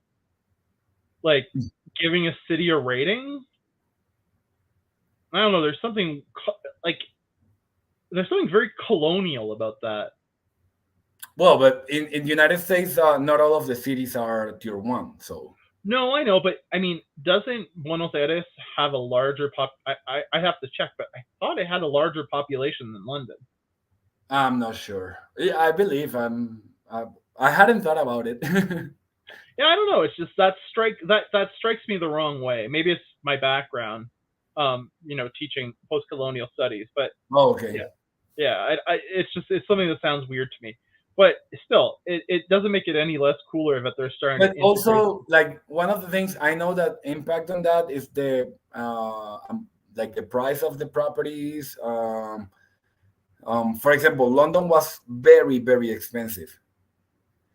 Hmm. A property in Yeah, London, like the cheapest one that I was able to get was 40,000 OPEX. fuck. Excuse me. I, I curse on here, so I'll just say it. Fucking hell. Yeah, it was London was very very expensive. But it was worth it from a flipping point of view because some people want to flex and have properties in Piccadilly or whatever, right? Yeah, well, I was able to. and in the city release, there was a property that I bought for 60,000, and I sold it for 230,000. Damn, that is insane. I want to start flipping properties in the metaverse. And can you take UPX off out of the game and cash it in real life? You can, but you have to sell a property in dollars. How does that work? You select your property and you place it in dollars for sale. I That thought I had heard of someone who was generating a lot of passive UPX and was able some. Oh, you can sell you can sell it peer to peer, right? Yeah, like for example, I have this property here. I click on sale. I have the option to sell it in OPIX or in US dollars.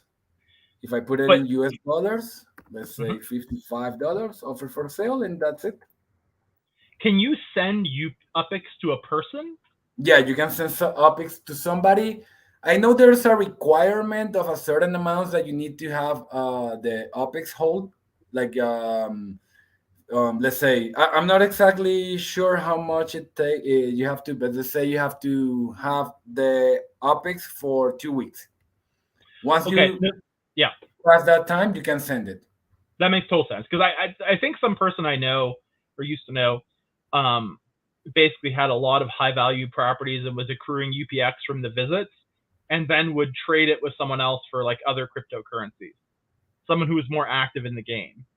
Okay, one of the things, and this is something that Upland has been careful about it, is that try to do every transaction within the Oh yeah, yeah. I respect that, but not everybody does. I mean, Exactly. Some people well, those eventually those people are thrown in jail because well, you know, yeah, what they are trying to say is that keep every transaction within the platform. yeah, because And that helps sustain the platform. exactly. And yeah, also if you're doing transactions on other cryptos or something like that, they are not gonna be validating those if something goes wrong. So Well, you're teaching me more every moment. Yo, Downtown Details here. He's an awesome streamer.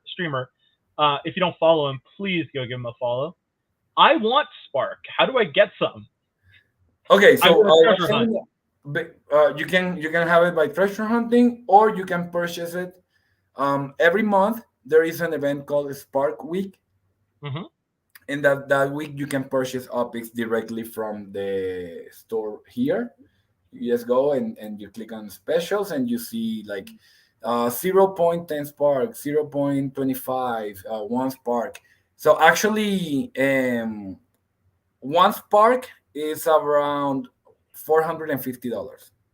Oh, okay. That's my friend only has 0.1 then. Okay. Because I don't think he ever spent anything in the game. I haven't spent any. Like I have. Let me show you how much I have. So I have 1.7 spark. Oh, it's Oh, here. okay. 1.7 That, spark. I haven't paid for spark ever. Everything that I okay. have gotten, I have gotten it because of treasure hunting, or when you switch a status from Uplander to pro, or to pro to director, or Yep. director to executive, you get a reward also of a Oh, spark. And if you do it during Spark Week, you get like 15-20% more on that reward. nice. We just have a few comments from chat I wanted to get to. Hmm. Uh, Silent One says, I stay in Detroit with like 50 properties plus other cities. Cheap. So I'm guessing he's saying that even though the treasure hunts are not as good in Detroit, because I think he's saying the land is cheaper, the rewards become proportional, maybe? It depends on whatever. Like, for example, I have friends that they have a node in Detroit, and they Mm-hmm. stay in Detroit. But rewards in Detroit are only 0.01 per spark once you get spark, and also the rewards on treasure hunting are low, but the send fees are low. Oh, because also you spend the send, but also once you send to the property, you pay. For example, in this one, it's 15 OPEX that you pay. Oh yeah, of course, yeah. And that's how So you you have to gain pay for people OPEX. sending to your property. Exactly. So I know in Detroit, there are properties, the send fees are lower than other cities. So yeah, it will make sense. It's just gonna be suited up of how you play, or how you start planning your game. Um, Properties Well, in Detroit are cheaper. That way you can get more properties in a grid, and that way you can make a good treasure hunting grid because properties are how big cheaper. would is a grid normally? Is it 8 kilometers like the one in the map, or is it smaller than that? Well, usually the cities that I've seen, they are around 10 to 11, 12 kilometers. I don't know. I haven't measured them all to No, see. no, of course, of course. But when I say grid, is for example, in, let's say this, I'm going to zoom out and we have Las Vegas here. Yeah. So treasure hunting is gonna cover all of Las Vegas, not only Sunrise. And you were asking me a moment ago Oh, if we okay. were able to do like a treasure hunting stuff in Sunrise only. No, because it's gonna take all the whole city. Right. So if I would like to have a grid here, I will need to have, as if I have as much as properties here around, so my grid is gonna be just within this area. So basically, if you were doing it rationally, correct me if I'm wrong, please. You would start with one in each corner and one in the center, if possible. Exactly. Usually, what is recommended is to have, if you're gonna select a city to do treasure hunting, get the first property in the middle of the city, Okay, that makes and then 100%. go for north, south, east, and then go for corners. That way, you have it. You have a good possibility to get closer to a treasure by going to your property without paying cents. Oh, I like it. That's awesome. Yeah, because you have to basically be right on the sends to get the sends, right? Uh huh. Mm. All right, we just had a few other comments. Downtown Detail plays Uplands and he likes it. Spark is worth a lot, so if you check in daily, it's worth it. I just started the build of my first condo in Detroit. Nice. Cool. Get UPX first, then buy land. Check in daily every 7 days, and you earn a small amount of Spark. I did not know that. Oh, 400 bucks for a Spark. He owns 42 properties. Damn. He Cool. buys all the land in Tennessee he can find for $6 to $10. I believe he's from there. I had no idea there was this much stuff going down in Upland. 83 properties, 1.49 Spark. Damn. Cool. 3 properties in Twin Lakes. Oh, That's I used to have three properties in Twin Lakes, but I sold them because I'm putting everything in Sunrise. Oh, yeah. that's another thing. Twin Lakes is I think it's a rare collection, I believe. Let me see. So there are collections. I don't know if you knew that one. Okay. So Twin Lakes is a collection. Let me show you right here. How do you access those? Oh, Um, so Las Vegas. See, Twin Lakes. It was a limited collection, and it has a. Once you complete a collection, you get a reward, and also it increases the yield amount for the properties that you have. oh, nice. So I just noticed that I do not have a currently set home address. What does that mean? Oh well, that's the you need to have a building, Yeah. a structure built on a property. Oh, okay. You need the structure to do it. Okay, gotcha. Yeah. That makes sense. That makes a lot of sense. Hey, Rukian's in here too. Another shout out. If you don't follow Rukian, go follow Rukian. Hmm. So So you, I've learned um, so much so far today. cool. Go ahead, please. No, I was just gonna say, just going back to what we're doing, just to summarize, sum that up. Basically, we have designated that area, Sunrise, up here in the north east side of Las Vegas. We're we have the Discord server right now.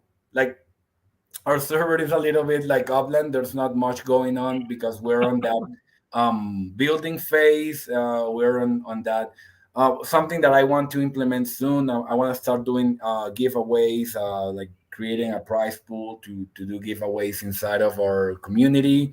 Um, we want to have other activities such as well, we started a while ago. We started a book reading club with another node that is a partner with us. That's So so cool. we started doing a book reading club, and we were reading a book called Navigating the Metaverse from Dirk Lewis. I've read that book. I've listened to that book. I think audio book. Oh, okay. Yeah.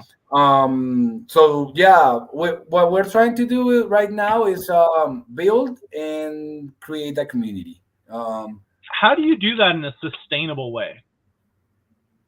what do you mean, like a sustainable way?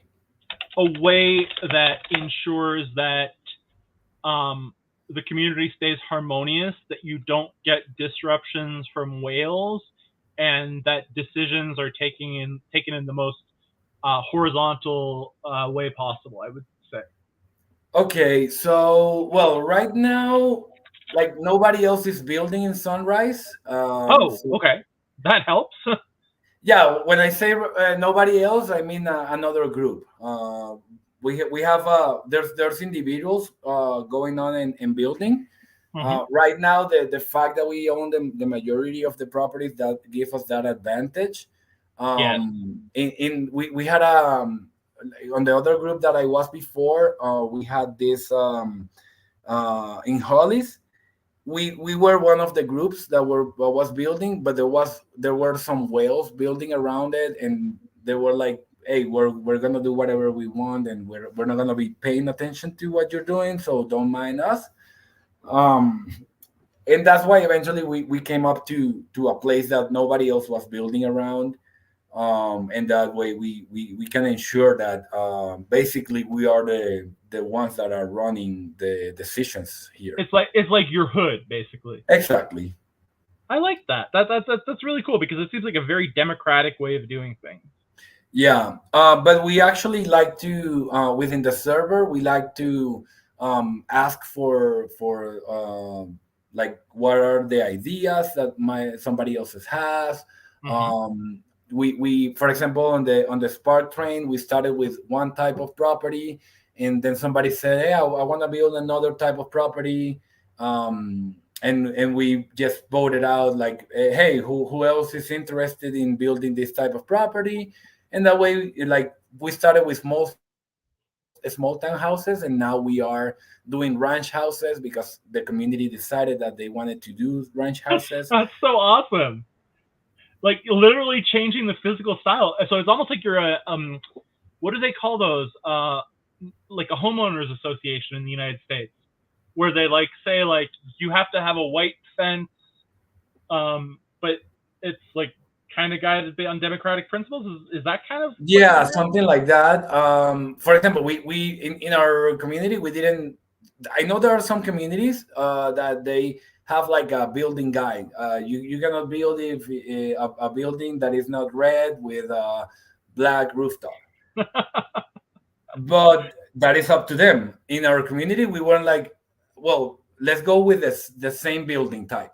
Hmm. If you want to paint it, whatever you want to paint it, go ahead. That's your decision. But we were more like, okay, let's decide on the type of building that we're gonna be building together. And Yeah, once somebody proposed a different one or asked if we could do a different one, we went for that one. So I agree with Silent 138 on screw HOAs. In high school, sorry, not in high school. I mean, when my wife was in high school, she couldn't have a basketball hoop because of their HOA, which seemed a little what is insane. But HOAs? HOA is homeowners association. Oh, okay, okay. Yeah, so there were no basketball hoops allowed, and that's just ridiculous to me. But Okay. so where do you see? So I guess two things come to mind for me. Is Upland kind of feeling the bear market as well in crypto? So no, I don't think so. And one of the reasons is not like, of course, it has to be affecting, because in Sure. general, we're talking about Web3. Hmm. Um, but I don't feel that it has that impact because OPEX is not a cryptocurrency. Hmm. So it's basically not affected by the up downs or like of the bear market. So while the Um, properties are on chain, UPX is not, exactly, OPEX is not, and the only way that you can get OPEX is by selling properties. So or by paying fiat, basically. or by paying fiat, exactly. Yeah. Okay. So it has their own internal economy based on their own demand and supply that is going internally. And it's As I'm self-sustaining unless saying, someone throws a bunch of money in. exactly. But it's Hmm. difficult to alter that economy because it has to be a big chunk of like whales leaving at the same time or coming in at the same time.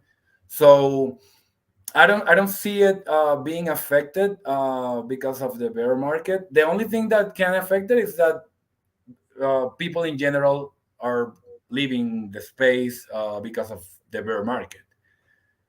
Right. Yeah. So yeah, but internally, I've seen it grow, especially because communities are making it grow. Hmm. One of the things like there's a well, if you can see the map, basically it looks 2D or 3D, but not immersive. Right. So there are communities such as the Real Node LA. And let me see if I can find one. Uh, so what they're doing is that there's a lot of people building their own layer two. So Oh yeah. building their Yeah. own immersive experience. It's tied up to Upland, but you cannot jump. Like it's not like you can go in and drop your avatar inside this map right here. You just have to go to another application such as Spatial Hmm. or something like that to connect Hmm. your immersive experience. And that is Oh. what the communities are working on. They are working on building their own. For example, this is the Real Node LA. This is one Hmm. of the first developers that actually was able to get a space activated. And once you Oh, click to cool. take me to the application, well, it says not safe, but I don't know why. Let me see.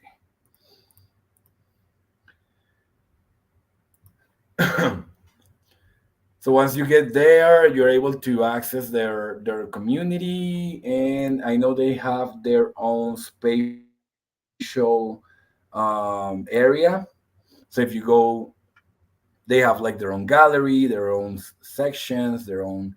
Um, you have been redirected because yeah, I'm not able to open it right now. I have a script No, blocker no on worries, my man. Yeah, no worries at all, dude. to show you.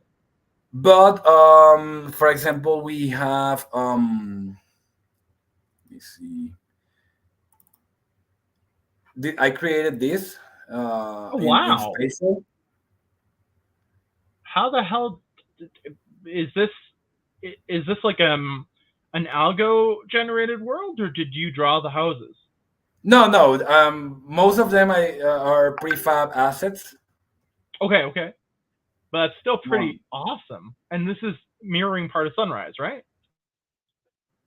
yeah, well, this is an area that I created, inspired on Sunrise or what we want to do. Hmm. Basically, because my partner in this venture, she's like is excited on trees and forest and like all of that. So we tried to bring it up as a park and started building everything together as an area for us to like have that immersive experience. Um, Oh, that's cool. there is let me see if I can find it. Let me see here. Recently, Upland announced a partnership with Nowhere app Okay. that is like inverse or something like that. It's a metaverse immersive experience, and you Okay. have a 3D spatial. Like this one, I created this site here. Nice. Um, that way, yeah, you can. I'm not gonna open the real ones because since I'm streaming here, it's gonna be a little bit slow. Of course. Of course. But these are 3D spaces that what we want to do in the future, and the way that Upland is going is that you have this immersive experience for each of the like anyone who submits an application for them. I really, really like that idea. So it's basically bring different 3D interpretations and kind of decentralizing this like creation and manifestations of the physical world, right? Yeah, somehow. Well, if you see the this Central Park, you don't think on Las Vegas because it doesn't look No. the same. But it's just like it's gonna be up to who wants to or how you want to design your virtual space tied up to your virtual properties. Yep. So one of the questions I always ask, well, don't always ask. I ask some projects is so this obviously is something that's meant to be monetized long term.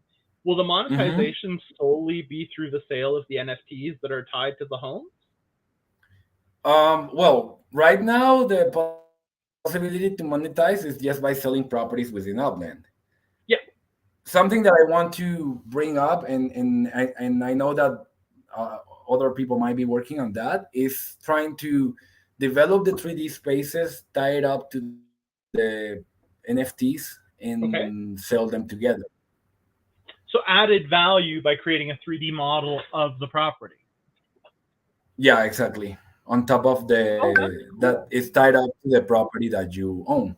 That is something Would that you? I part of what I want to do, and part of what I'm working on is trying to get somebody that helps me with the 3D design and start Mhm. designing a space for each one of the properties that we're going to sell.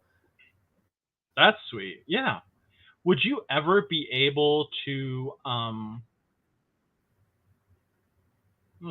I lost my train of thought. I'm sorry. Would you ever be able to what was I gonna say? Oh, would you ever be able to kind of stake your spark on someone's plot for a fee, so that you could sell them the plot of land and also build property on it? Is that a service that you Mm, could offer plausibly? I could do it. Well, right now I have only 1.7 sparks. Not that much. It's Oh helpful, no, but I it's meant not that much. as the organization grows. Sorry. Um, well, right now that is a model. I was mentioning you that there's this people called Opix Spark Exchange. It's like this Hmm. one here, Yeah. this one right here, Opix Spark Exchange.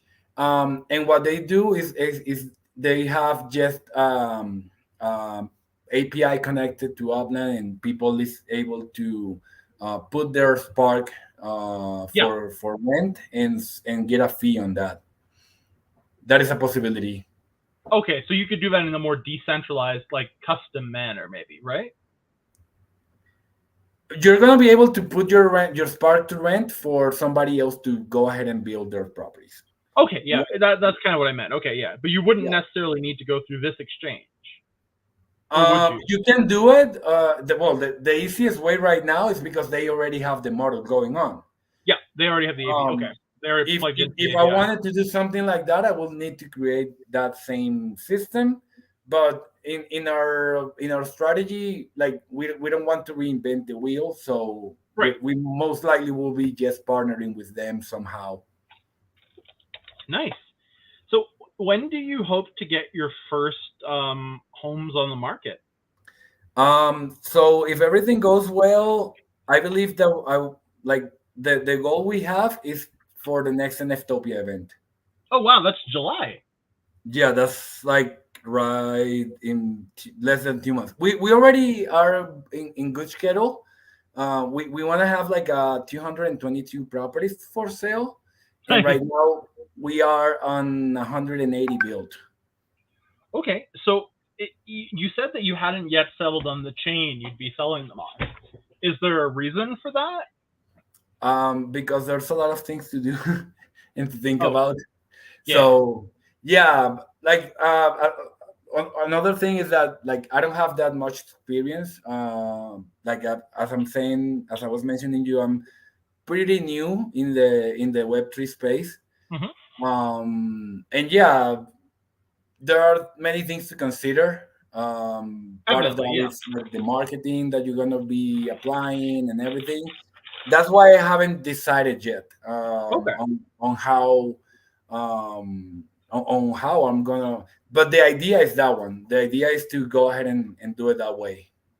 I like that idea a lot. I think that adds a lot of value for the Web3 user because it kind of creates like a second. Well, that's exactly it. It creates a second layer, just as you were saying. Oh man, I can't believe those words left my mouth in that state. But yeah, that's a really clever idea, and it's a really awesome approach to community building. Huh. If chat has any questions for Nomadan, please feel free to drop them there. But Nomadan, I'd be curious to ask you: do you know do Upland players tend to play other Web3 games? So I do know. Recently, I had a friend in Twitter. He was mentioning that he used to play. Let me see. He Sure. replied yesterday. Um, he said that he was into Sandbox. Oh yeah, Sandbox Um, Metaverse. Yeah. let me see where else. Let me see where. Blancos. I don't know Yep. that That's one. on a chain, the same chain as NSL Rivals, I believe. Yep. Okay, and Warsaken. Warsaken's on Wax. That's a card game. Yep. Oh, Yeah, that's based on a reply that a friend recently said that he was playing those games. that's so interesting. Um, yeah, but I believe that there's a lot of users that play different type of blockchain games. Hmm. Because at Novo Pangea, the project that I work for, I was just like curious as to why we have so many Upland players. Like we're basically a kind of like a strategy game where you hold land and produce resources and then kind of sell those resources. And we're soon going to be introducing PvP, which is player versus player. But yeah, it's just I don't know. There's something we like land in the metaverse. Maybe that's why we have so many players from um, Uplift in the game. And yeah, by the way, all right, I should probably mention it one more time. All the prizes today have been supplied by Creati at Novo Pangea. If you're an Upland player or anybody else and want to check it out, I'm giving out unskilled workers. But Creati also told me that you could join the Discord there and say basically, Prime Rogue sent you from the Upland stream.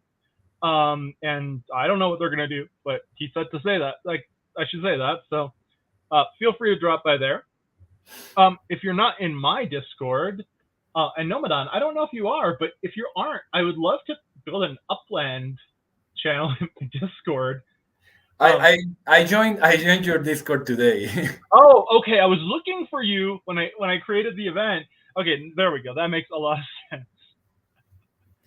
But yeah, I if don't you're I not, don't think you are on ours. oh yeah, I am. You are. Yes, I joined it a day or two ago. I am. Oh, okay. Maybe I didn't notice the Yeah, that dynamic you. node builders, Spark alerts. Okay. Oh wow. Okay, there's a lot of stuff in here. Yeah, no, I think it's because I hadn't completely explored it because I've been having some pretty busy work days. But Nomadan, is there anything else you want to add about the project? Well, no, I think we have covered a lot. Basically, well, I would like to share the Twitter. Oh, please go ahead. Drop the links, my friend. I'm usually active in Twitter on my personal account and also on the Dynamic Node Builders one. Do you have access to the chat, or do you want me to drop them? Let me see one moment.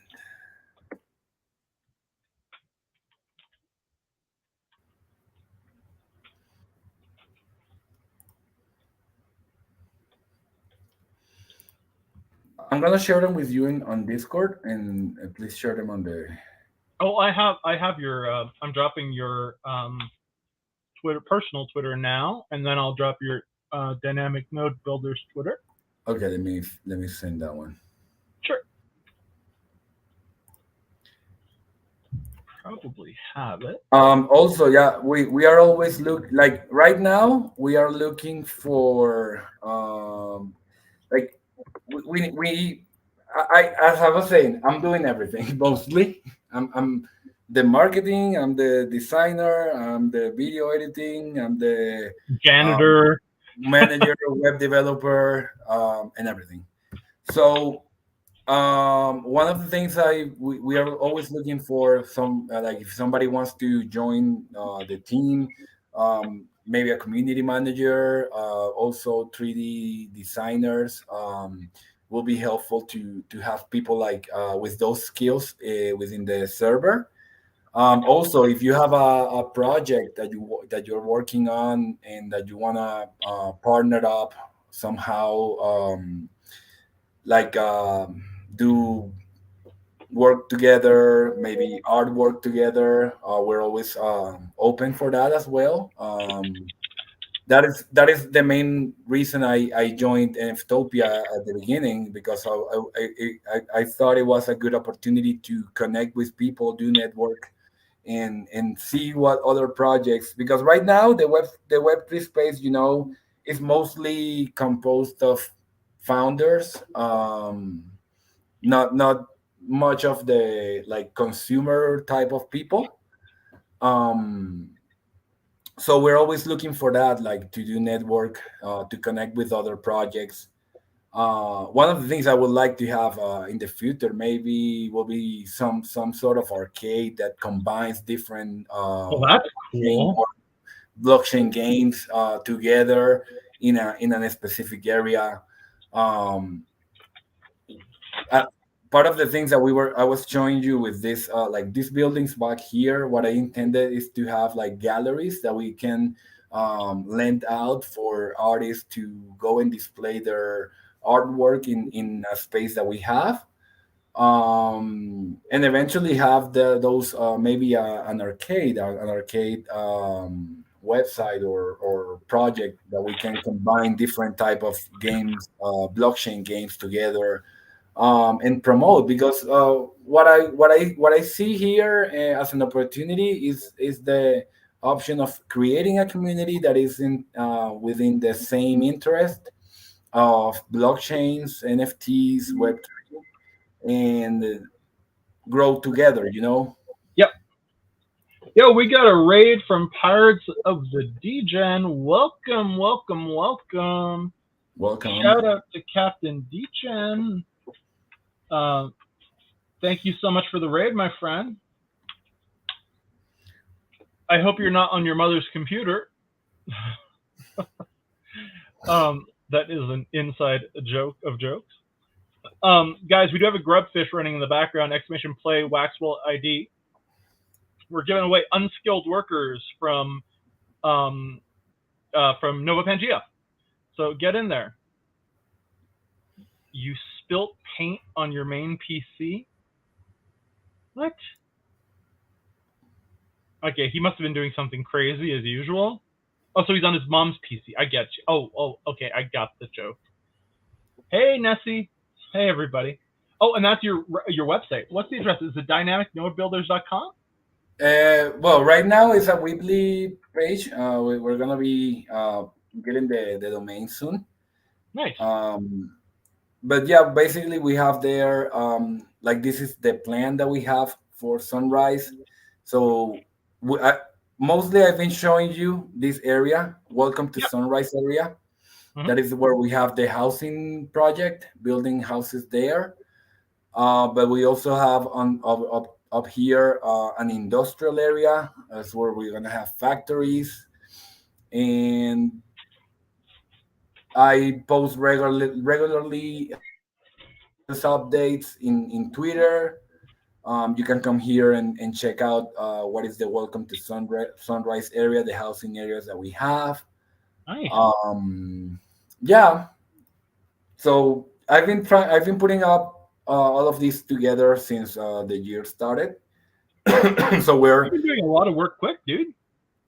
yeah, there's a lot of things. Well, I'm as I am very creative. I consider myself very creative guy, and like I'm not that tech savvy in many stuff like programming or rendering, but I'm able to pull up a website. Most of these images are done with AI.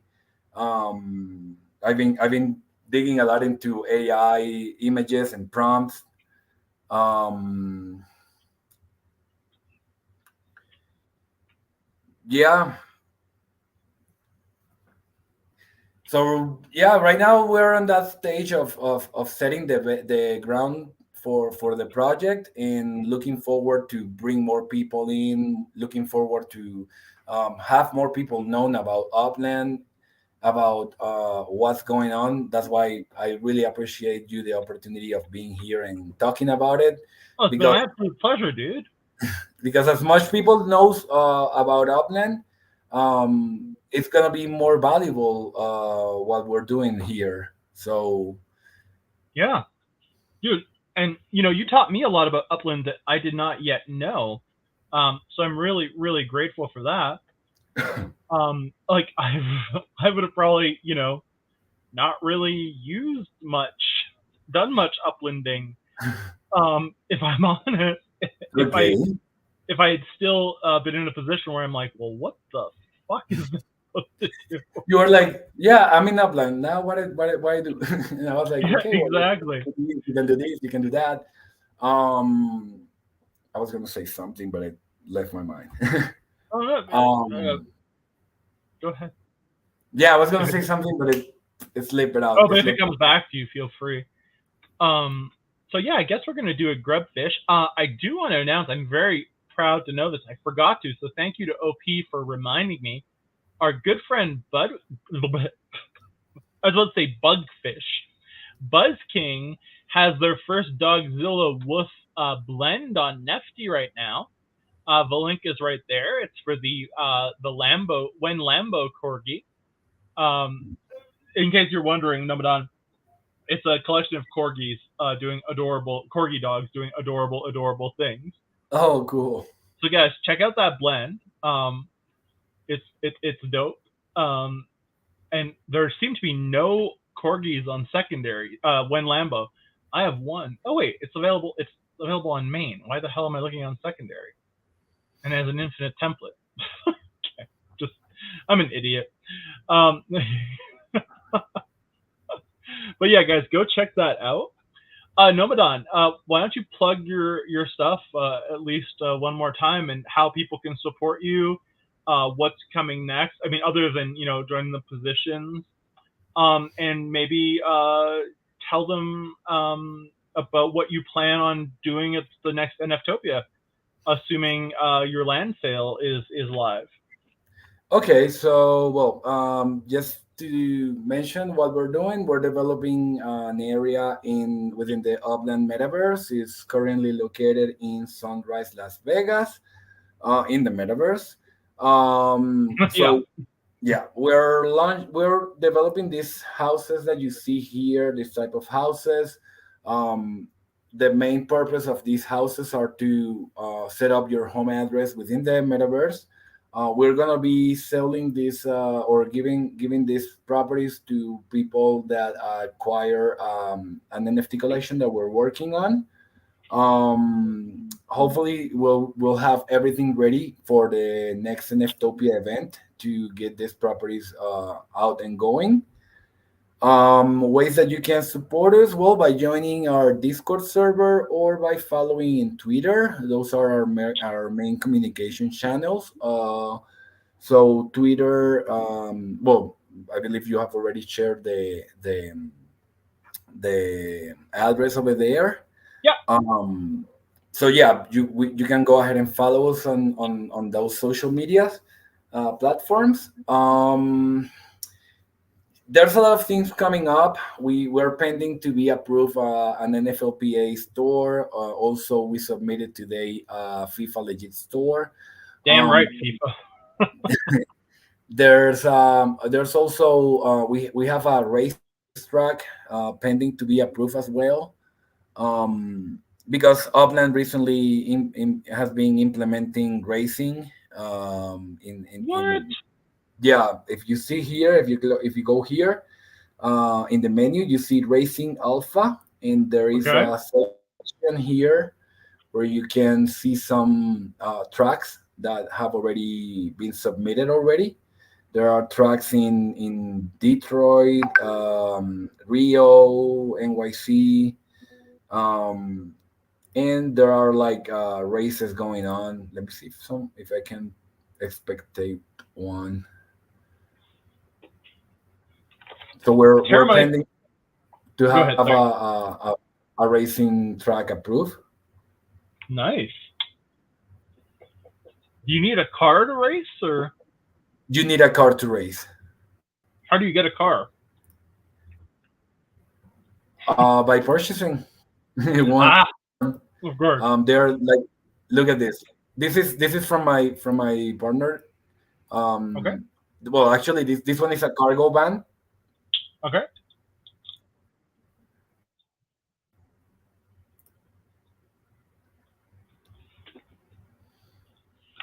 Oh my gosh. Oh, there it is. Yeah, that's actually pretty cool.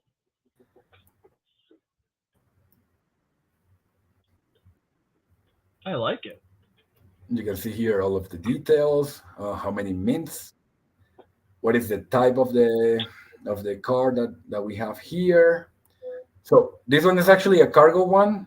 They have announced that they will have some use in the future to transport people or assets around the metaverse. Um, I'm trying to see if the Upland Racing stuff launches is initializing. So yeah, that's something else that hopefully we will get that racetrack approved soon. Is the Upland We have been waiting. bureaucracy complicated, or Um, is the Upland bureaucracy like rapid, or is it slow? it's I couldn't say exactly if it's fast or slow. It's just on their own time. Yeah. For example, the metaverse that I got approved, it took about 2 months to be approved. Okay, so it Oh, is on the long side. Yeah. Okay. are you seeing the screen right now? Yeah, that's really cool. So in this And one, I'm just expectating. I'm doing as an spectator. But basically, that this is one of the immersive experience that they have launched recently, wow. and it allows people to compete within each other, and yeah. And will this be playable on mobile? Do you know? I think it's only currently right now in the computer. Mhm. But yeah, this is still on beta phase.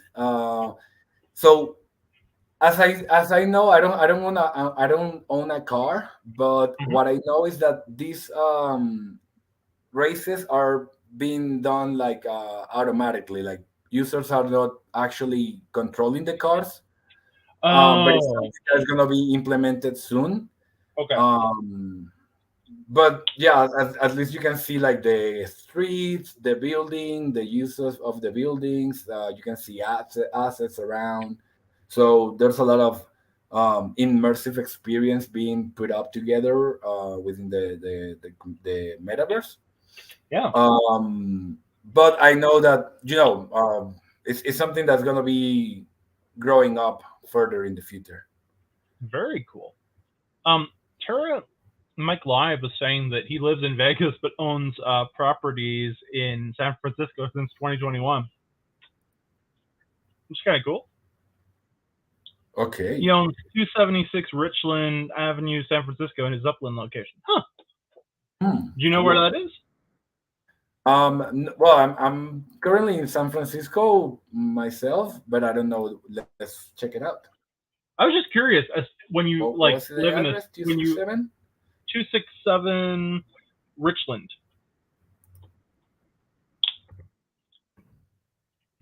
Richland Avenue. Here it is.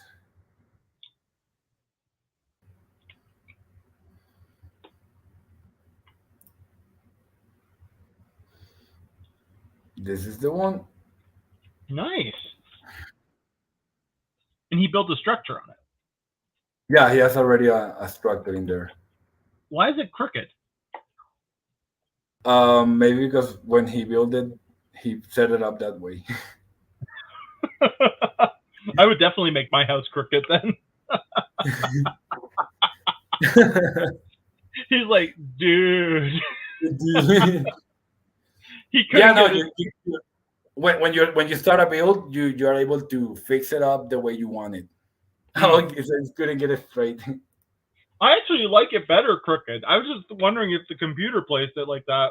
No, you If it was, place it. okay, okay, that's hilarious,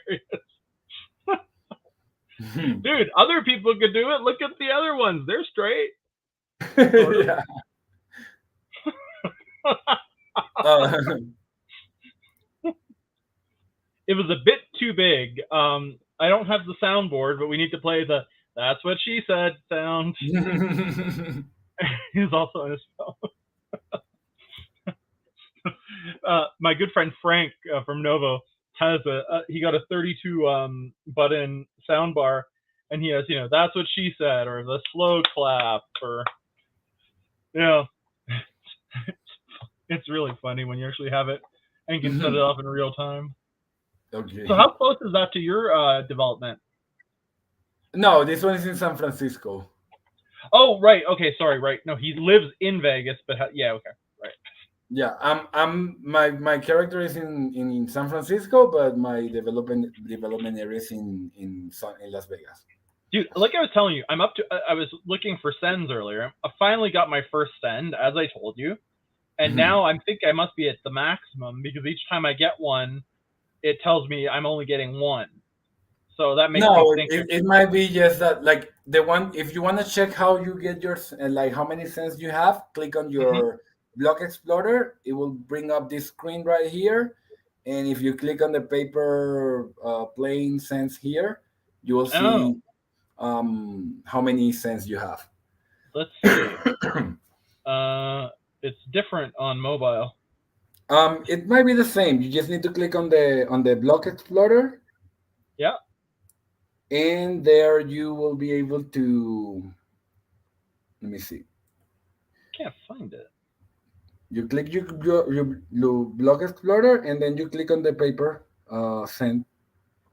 Oh wait, I was clicking on the icon in the corner. Oh, Oh, no, okay. no. If you click on the icon on the corner, that's gonna open your profile. But you need Oh, to, I if only you have want to. 8.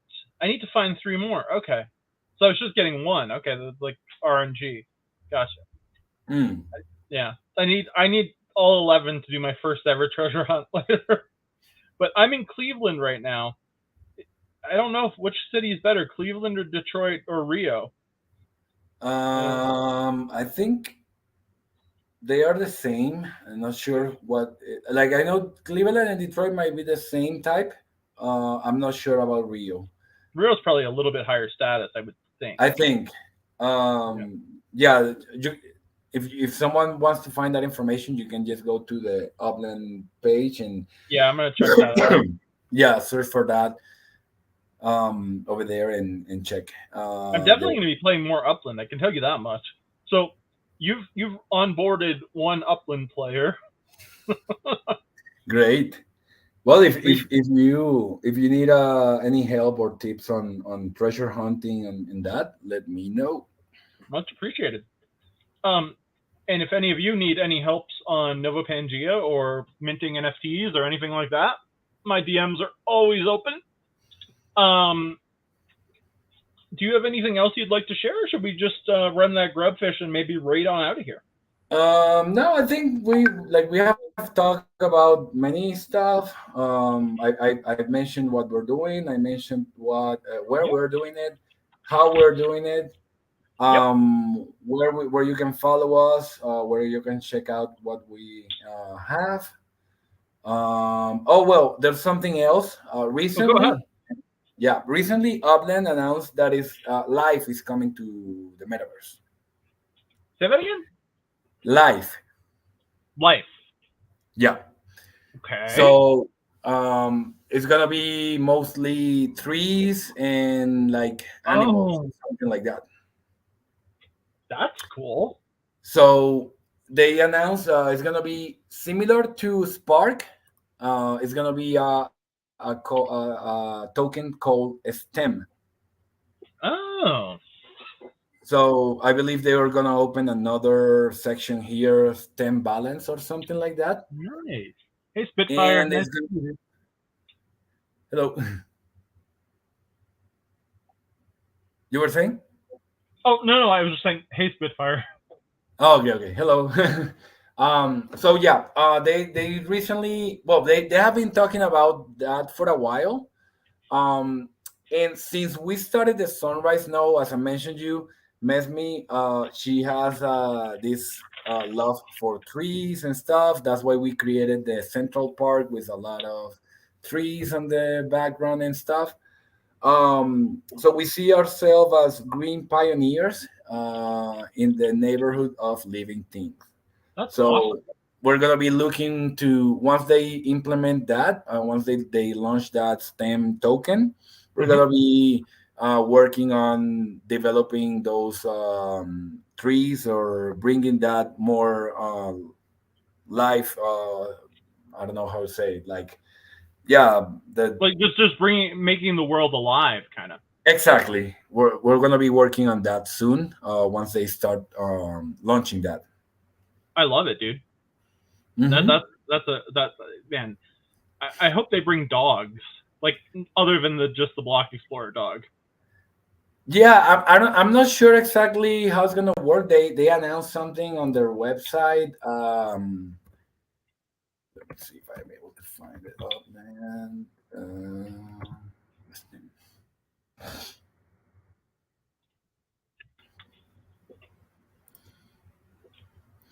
So it says that STEM is gonna be the token responsible. Says similar to launch of property development, the preparation for life will first come to Upland in the form of two new assets. The first will be map assets that simulate the mechanics of living creatures. Each will have a set of behaviors that determine how they should be nurtured. Second will be Protem, a temporary currency that will ultimately redeemable one-on-one for STEM. This gives the Upland team an opportunity to test and optimize groundbreaking system before a full release. Living assets. Each totem will have a unique set of visual traits representing five different behaviors that set apart Oh, from other totem. This means each totem is a one-of-one asset. The unique just combination like of the the houses, behavior. Huh? just like the properties. Uh-huh. Yeah. The unique combination of their behaviors will determine the optimal way to spend and harvest protein.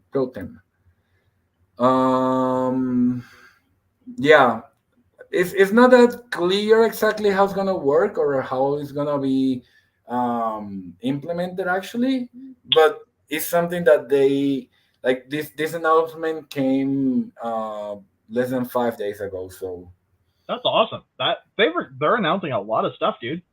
yeah, there's a lot of things coming up to Upland. um if somebody here is not part of our oh well, I can also share well, I don't know if you want to share your referral link. No, go um ahead, share yours, please. me- yeah, if somebody wants to join Upland, you can go ahead and follow our link to join it. I'm more than happy and more than uh, yeah, to help you out, to onboard you if you have any questions. Like there's also something they implemented a while ago, and it's this option to have this explore. You're able to these are like small tutorials on how to navigate in Upland, explore what is city building, what are properties, what are collections, what are meta ventures, what are cars, treasure Would have hunting. been helpful to have that when I joined. Yeah, same. I think the same, but it's something they recently implemented. Um, Busking so wants to know how much UPX do new people now get. I believe it's about 4,500 OPIX to get your first property going. Oh, and they have the program for new property owners too, right? Yeah, Where you can like what is it, the subsidized properties or whatever? FSA. FSA. Were there any FSAs in Yeah, London? FSA property. Yeah, there were. Not Every many. city has FSA. Hmm. Yeah, every city that is launched has FSA. I'm not sure how many they are in London. Um, Right. I know how many we have in Sunrise. Yeah, of course. How many are left? So FSA, I believe we had about 57 properties. So Damn. if there's anybody that wants to, like, if somebody is joining Upland or is um, in the Upland status, Uplander status, that we still have 57 unminted properties FSA. Like you can see here, there are four. We have another one around here, five, six, seven. So there are still opportunities for people to join our community. If you are FSA player, I invite you to go and mint some of the. We're 97% mint in Sunrise. Wow. So yeah, we're almost minted out. But you still have 57 opportunities. That is crazy. I And love it. yeah, So guys, yeah, so absolutely use Nomadan's referral link if you'd want to. Wait, did you drop it in the chat? I can't see it. one moment. Okay.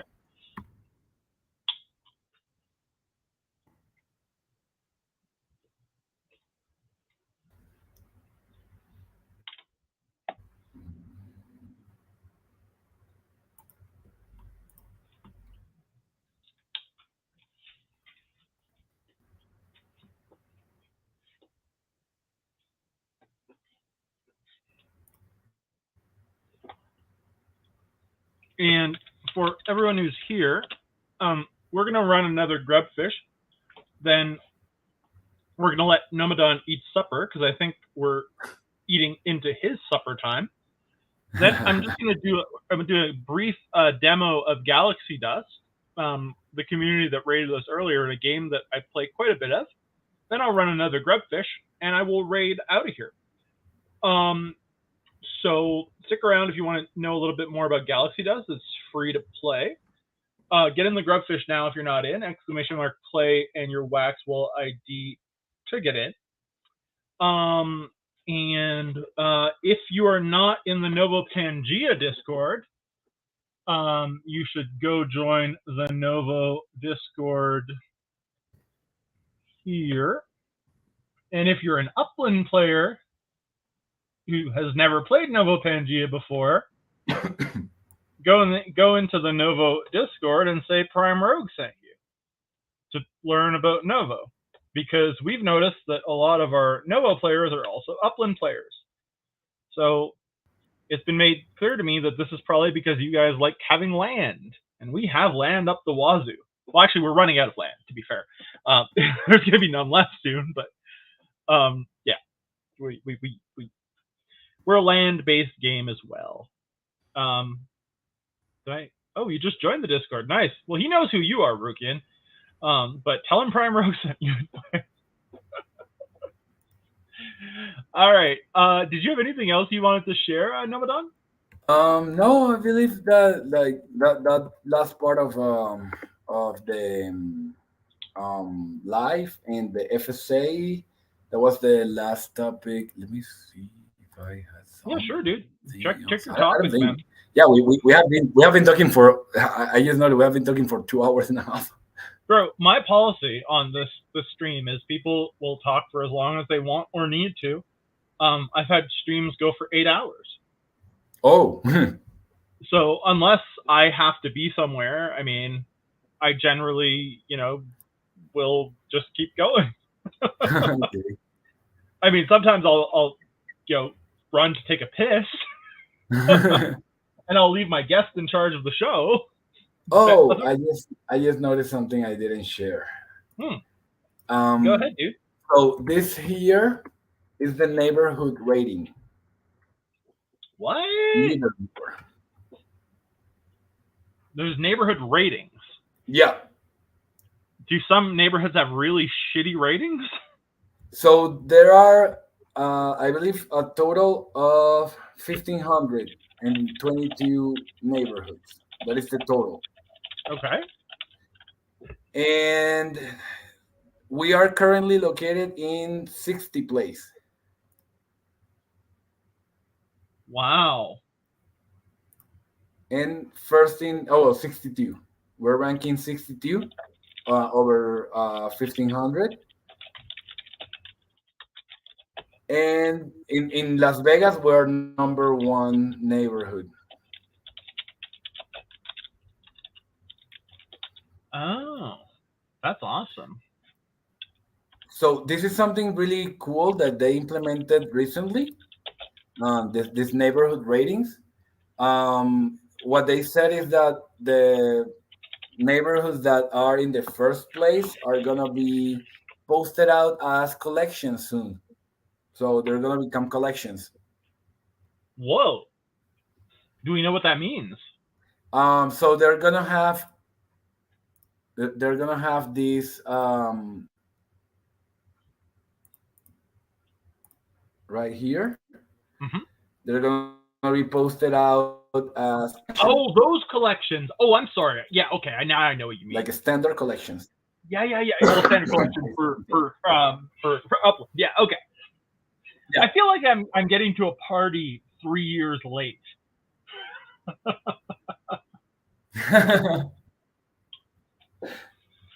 Well, But you're never late, you know. no, but it's just funny. Yo, man, what's up, bro? Grubfish in the background, exclamation play actual ID to get in.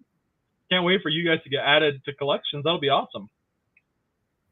What's the Yeah, we're movie looking one? forward to that. We still have a way to go because I believe it's gonna be like every quarter or every month. I'm not sure. The first 1 to 3 positions are gonna be put as collections. So we're in a very good place because we're 60 out of 1,500. Um, but we still have a way to go up there. Oh, that's awesome. So yeah, that's something that I didn't talk about. It's great that now it makes more sense to develop a community and Hmm. also be part of one because you're able to compete in those ratings now. Absolutely. That's a great idea. Absolutely great way of doing things. Yep, All right. that's really cool. Yeah. I mean, Um, it seems like I didn't realize how much community there was in Upland, which is well, I mean, I know that in the early days of Upland, I was told that there used to be like physical challenges where people would have to like actually go find stuff based on hints, like in the street or something. Or okay, I might, no, I'm not sure about that. or maybe Well, maybe it was in the street in the game. They would say they would go in groups or something like that. And Okay. they didn't care who got there first as long as they all got there. Those are the stories I've heard. Don't Okay. know how accurate they are, but I did hear those stories. But yeah, I think it's about time to run that grub fish. Let's see how many people are in it. Let's switch to my screen really quick. Mm-hmm. There are only 9 of you, but there are 39 of you in here, so you might want to get into that grub fish or exclamation play Waxwell ID. I'll give you guys about a minute to get in. By the way, Nomadan, thank you so much for coming on. I really appreciate it. I always love to learn about projects I don't know that much about, and maybe during NFtopia or after NFtopia or something like that, I'd love to have you on again. Okay. Because I really like having, well, you're fun, but I also really like having projects on multiple times so that we can, like, just track them over time, check in with them, see how they're doing.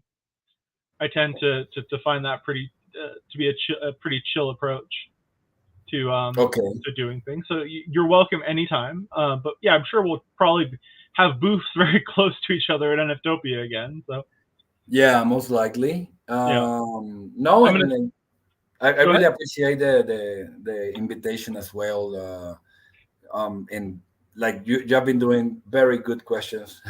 Well, thank you. Yeah, I don't know anything about this game, but when I want to find out about something, I ask them questions. Yeah, guys, 39 of you in here, only 11 in the grubfish. I will give you, I don't know, 30 more seconds to get in. After that, it's go time. Get in there, people. Waxwell ID, you know the drill. What are you eating for supper, Nomadan? So I ordered pizza earlier, so I have leftover. Now you have cold pizza? Yeah, I have cold pizza. I made spaghetti sauce, pasta sauce today. Something smells like spaghetti upstairs. I really hope it is. Okay. I was gonna do it, but I was like, I don't want to cook today. Yeah. I cooked at like 5 in the morning, Oh, which was weird. All right. Well, I don't think anyone else is joining the grubfish, which is weird, but that's okay. So there are 12 of you in there. Why don't you pick 2 numbers between 1 and 12, Nomadan? so let's go now with 6 and 10. 6 and 10. Oh, I'm going to do 7. 6, 7, and 10 are going to win a prize, guys. Last chance to get in. 6, 7, and 10 get an unskilled worker from Novo Pangeo. And thanks again to Mike Criotti for hooking us up with all these. They can work 14 shifts in the game. So yeah, basically making it completely free to play. So 6, 7, and 10 running the grubfish now. Who's it gonna be?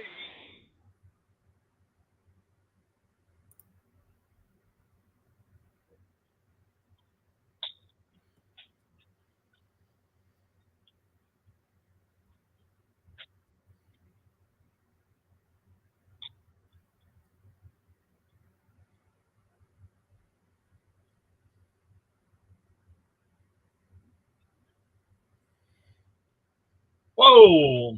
Massive carnage. I gotta get one of those backpacks. I keep forgetting. By the time I get one, the drop's probably going to be sold out. It's going to cost me a fortune on secondary. Y'all are playing for nothing at this point with 6, 7, and 10.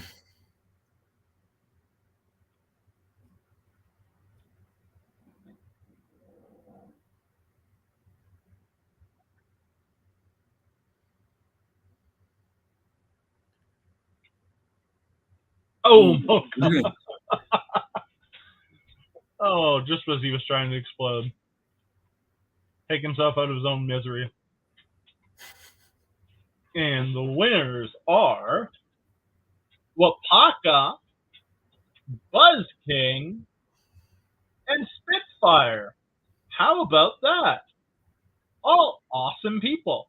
Congrats. If you haven't checked out Wapaka, Wax on Edge.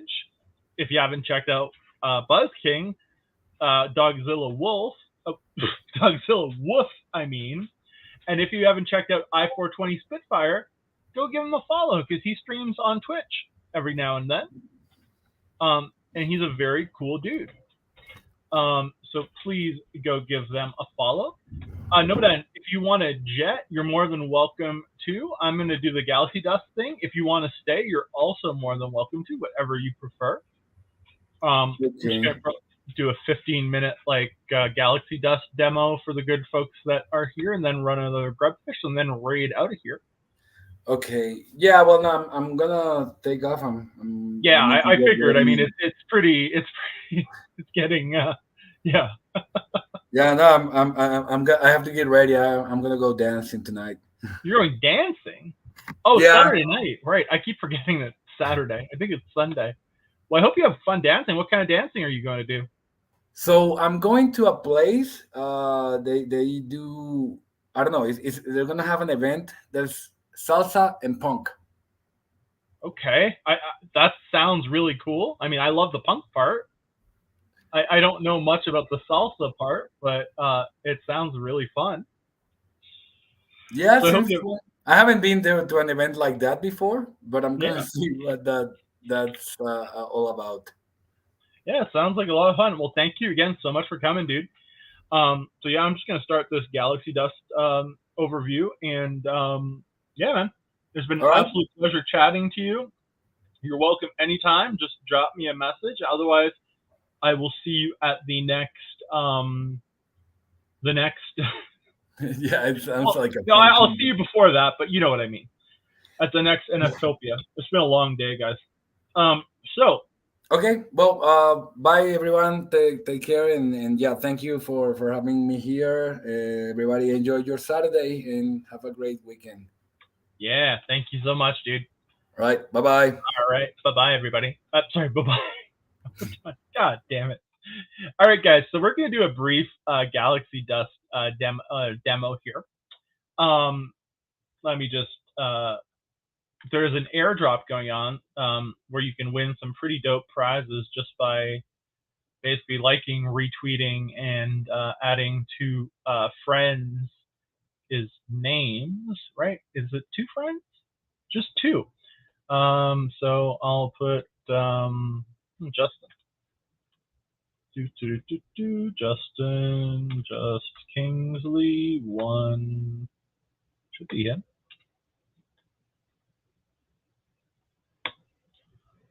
Boom. Did I type that right? No, I didn't. And you can't edit tweets. Or maybe you can if you're blue checkmarked.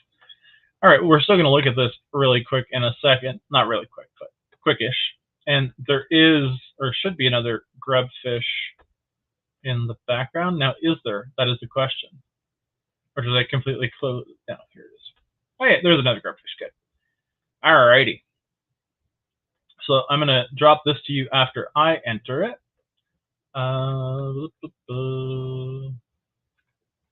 And how does Justin's thing spell? Is it no underscore? Just Kingsley. Ah, there it is. Boom. So yeah, if you're interested in Galaxy Dust or want to get into it after this, there is this airdrop going on where you just need to do what's listed there. You're seeing my name post twice because I'm streaming both to YouTube and to Twitch. That is indeed my name. For those of you who haven't noticed, I'm also running for OIG. I have no expectation of winning, but it's going to be a hell of a lot of fun. So, yeah, this OIG thing is going to be dope. I'm not going to win, but I'm going to throw some bombs, ladies and gentlemen. I am going to throw some bombs. Absolutely. I just need to find a photo. But see, I'm so professional now. See, I don't want to be uncouth or unkempt, so the tie is everything. Very nice tie, made by a tie company. The election is June 15th. No, July 15th, I believe. The nomination period lasts all month. But so Galaxy Dust. Galaxy Dust is a space exploration game. Did I even drop the link? I did. All right. So basically, the premise of Galaxy Dust is that you send your ships out, and I should once again mention. Well, I should drop the link first. It's completely free to play. You can, of course, like get NFTs to buy better ships and stuff. I'm sure their tie is made by non-tie companies, was King. But basically, right now, PvP is coming soon. But what we're doing right now is we're exploring the galaxy for star clusters. Now, I have an alliance in the game, what we call a colony. Always looking for new members. If you want to join our colony, it's the Rogue Dusters. It's completely free, and the head of Galaxy Dust often does some giveaways to alliance members when we hit a new milestone in terms of membership. So essentially, I sent out 2 expeditions earlier today, and no matter what happens, they're going to mine resources from the star that I sent them to. But if I'm the first, second, or third, and maybe even fourth person to send them, I will get extra resources from this AI system called the Universal Cartographic, which I can then use to upgrade ships, craft various technologies, buildings, etc. So my first fleet encountered a great unknown stellar phenomenon.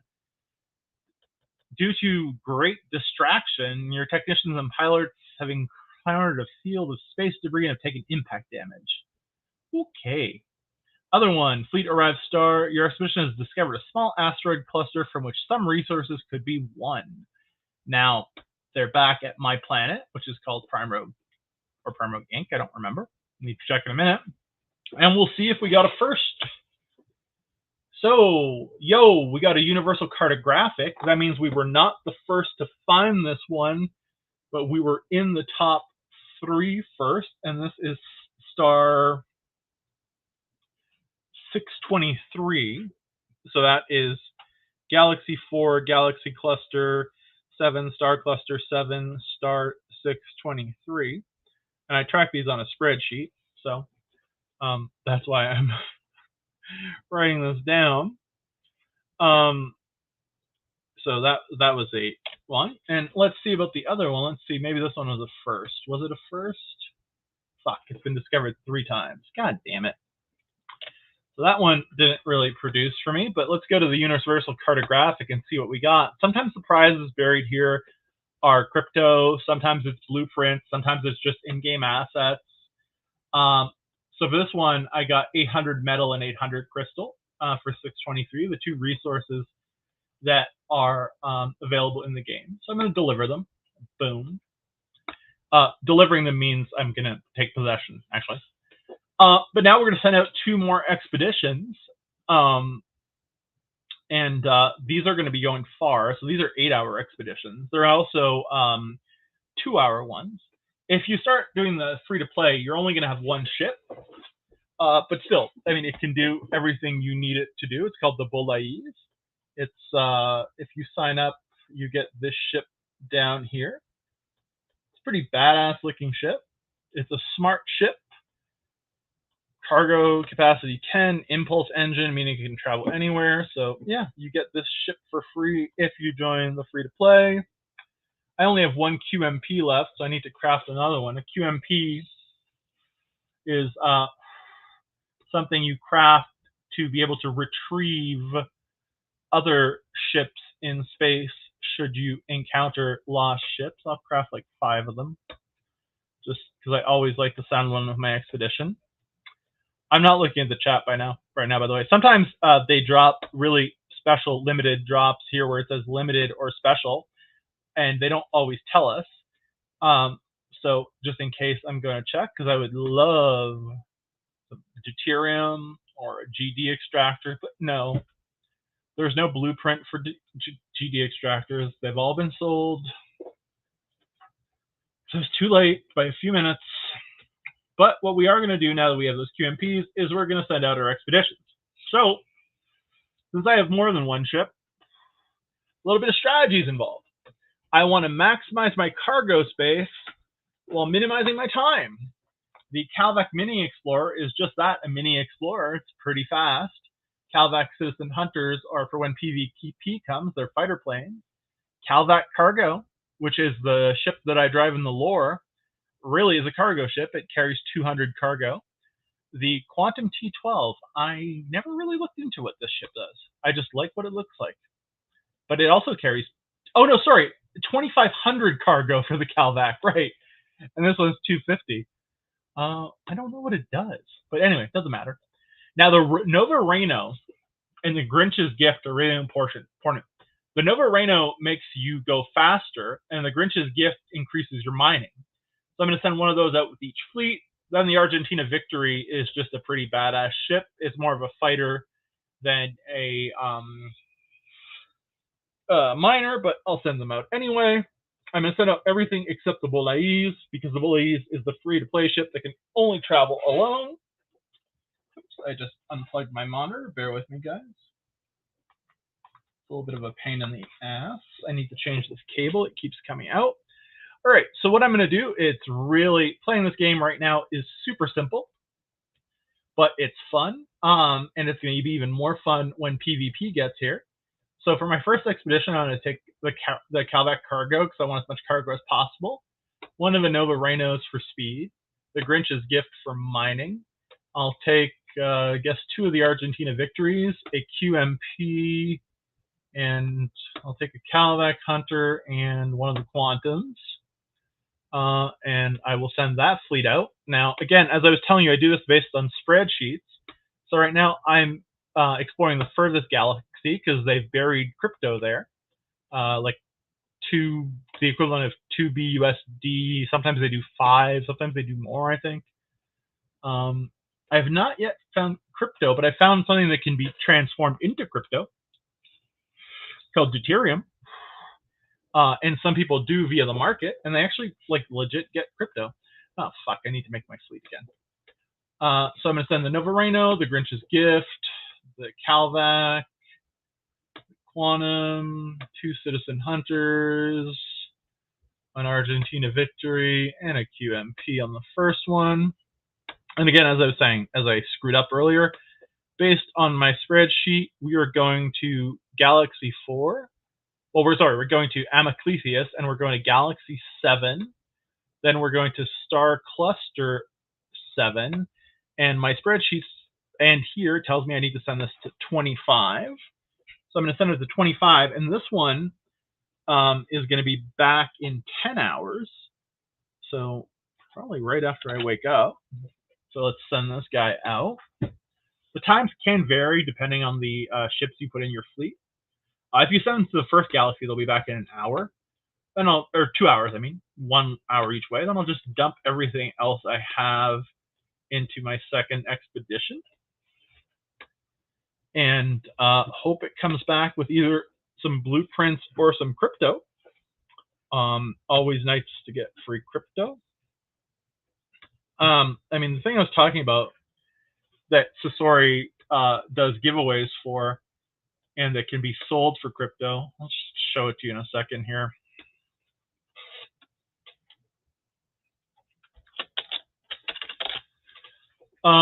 This one's going to take 9 hours and 55 minutes, so a little bit faster. So basically, on stars or via giveaways, you can get this thing called deuterium. The 2 main resources in the game are metal and crystal. I mine crystal with my ships, but I get metal as a bonus when I find universal cartographics, or sometimes I buy it off the market. You can only specialize in one resource, which is one of the reasons it's important to be in an alliance/colony.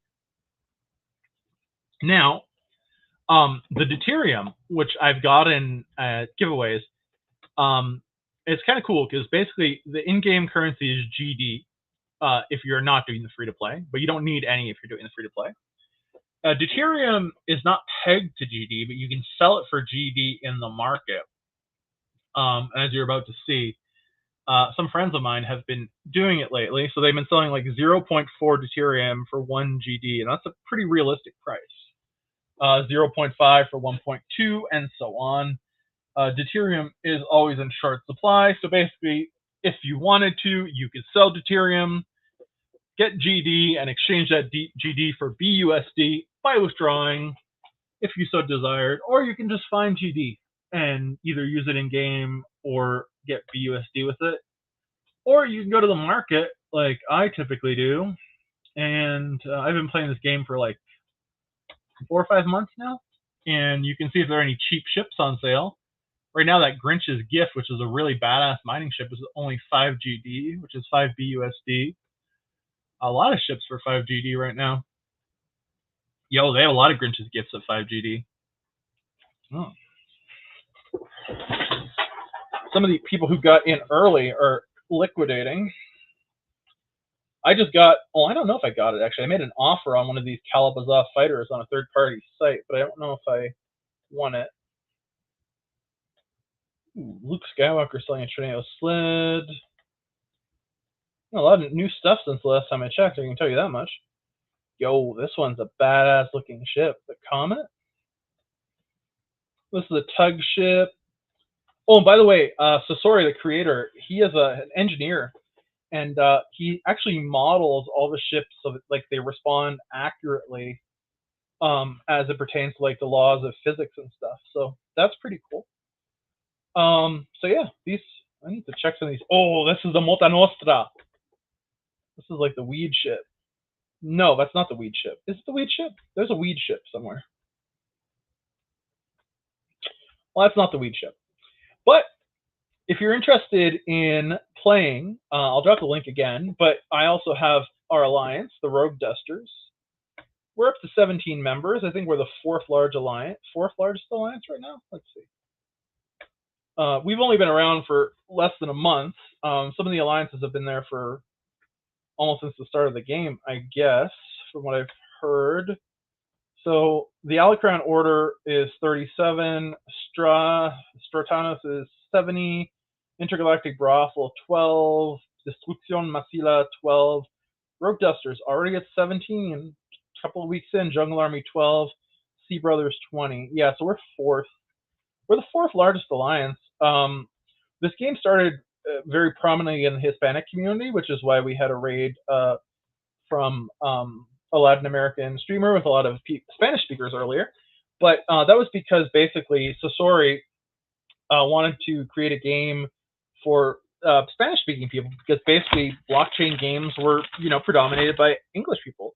And now that the game has been a success in the Spanish community, he's been building on it and expanding it to bring it to the English world. So yeah, it's pretty dope. I enjoy playing it. Sasori did say we were doing a giveaway when we got to 20 players.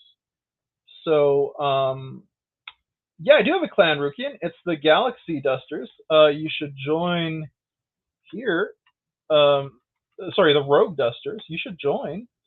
And yeah, well, there's going to be another giveaway when we hit 20 members. So yeah, that's the name of the alliance. Oh, let's go check out the chat.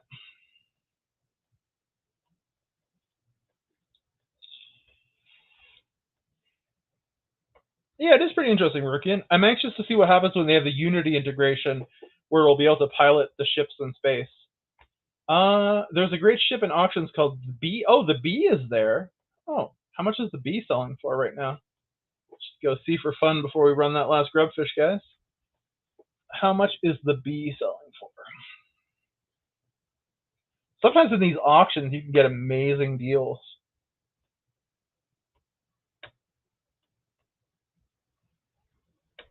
Like Sasori himself said, sometimes people like win something and just flip it, right? And when that happens, they'll often sell it for less than it's worth. So if we go to the auctions, yeah, so see, people are selling these Santa's gifts, Grinch's gifts, for 5 GD in the main, but here you could either bid 4 GD and wait and see, or you could bid 4.5 GD and take it home right away. Yo, the Predator Rider, massively out of my price range, but yeah, beautiful ship. Permanent Love 2023, no love's permanent. The Grim Reaper Z22, nice ship. Oh, Metal Mine. Oh, the Bee is gone, my friend. I think someone bought the Bee. Unless it's on page 2. No. The B is gone. The B has been. Oh, no, wait. Is that the B right there? Oops, I might have just jumped the gun on that. I thought the B was yellow, but. Oh, no, here's the B. Right. The B is a pretty badass ship. Going for between 13 and 22 GDs. A day, 20 hours left. Huh. That's very interesting. That is indeed a very good ship. No, if someone wants to trade it for a Quantum T12, I'm down. But yeah, or an Argentina victory, I suppose. But yeah, guys, thank you all so much for being here. You can't figure out Galaxy Dust? Why not? My favorite mint number is 13, Spitfire. Absolutely, Rukian. Absolutely. Yeah, let's run that Grubfish, guys. We're gonna give away 3 more unskilled workers. And if you're not in the Novo Pangea Discord, again, please go join if you're interested, especially if you're from Uplands, but anybody is obviously welcome. And tell them that Prime Rogue sent you from the Upland stream. And I don't know what's going to happen, but it might be good. So, yeah, this is once again the Novo Pangea Discord link. Feel free to join. If you're down in the Grubfish, exclamation play wax wallet ID to get in. I guess since I'm alone, I'll be picking. No, you know what? Chat, you pick the numbers. I'm sick and tired. Pick numbers between, and please, there are not 69 of you, so don't even throw 69 or 420 or 42. There are 14 of you in there, so pick. I need the first 3 numbers between 1 and 14. 7, 4, and what? Someone else give me a number. I'm too lazy and tired right now. 7, 4, 4, 7, 11. Let's fucking go. If you're not in, get in now. 4, 7, and 11 are getting an unskilled worker from Novo Pangea. All right. Last chance. Let's go. Oh, Wapaka just got in. Give you guys another second. Y'all are still typing. All right. I'll give you guys another 30 seconds. Check my stupid thing.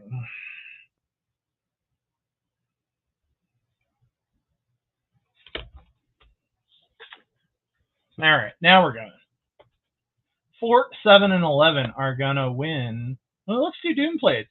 4, 7, 11 at Doom Blades. I don't know how this works. Have fun with that.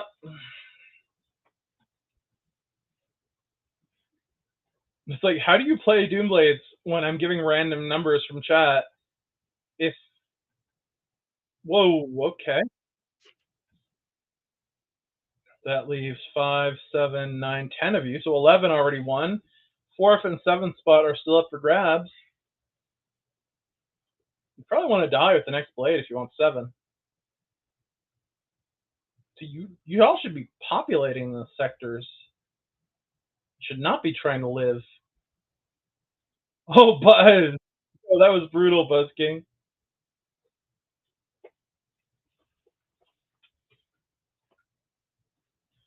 And there goes my monitor again. Well, later this week, guys, I'm going to have a new setup with a new camera, one that does that autofocus tracking shit, and a new mic. So this shithousery is going to come to an end in favor of other forms of degenerate shithousery.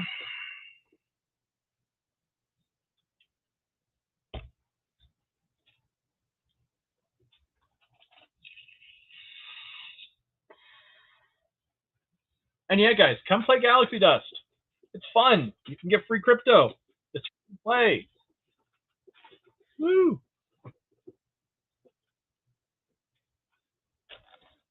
Like, we're gonna have the most badass alliance. Like, when we get our flagship, I already got a small flagship for like expeditions, but we need spies, we need fighters, We need miners. We need transport ships. Basically, it's going to be a role-based kind of thing. Mocha, valiant effort, but the prizes are going to 4th, 7th, and 11th. So I don't know what you're doing, bro. Boy, the Trump Stakes shares program and the support 01, you're all winning one of these that I'm going to send as soon as I raid out of here. Let's see who's on.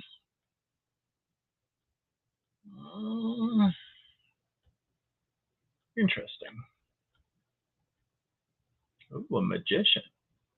I like magic.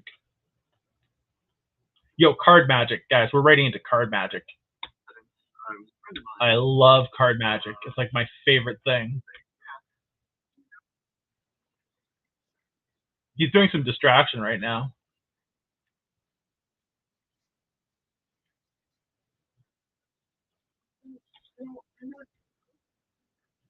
Absolutely. You're all welcome to the stream. Thank you so much for being here. Y'all are appreciated. Be nice to one another or something. Yeah, let's raid this magic guy. Drop some emojis in the chat. Much love, everybody.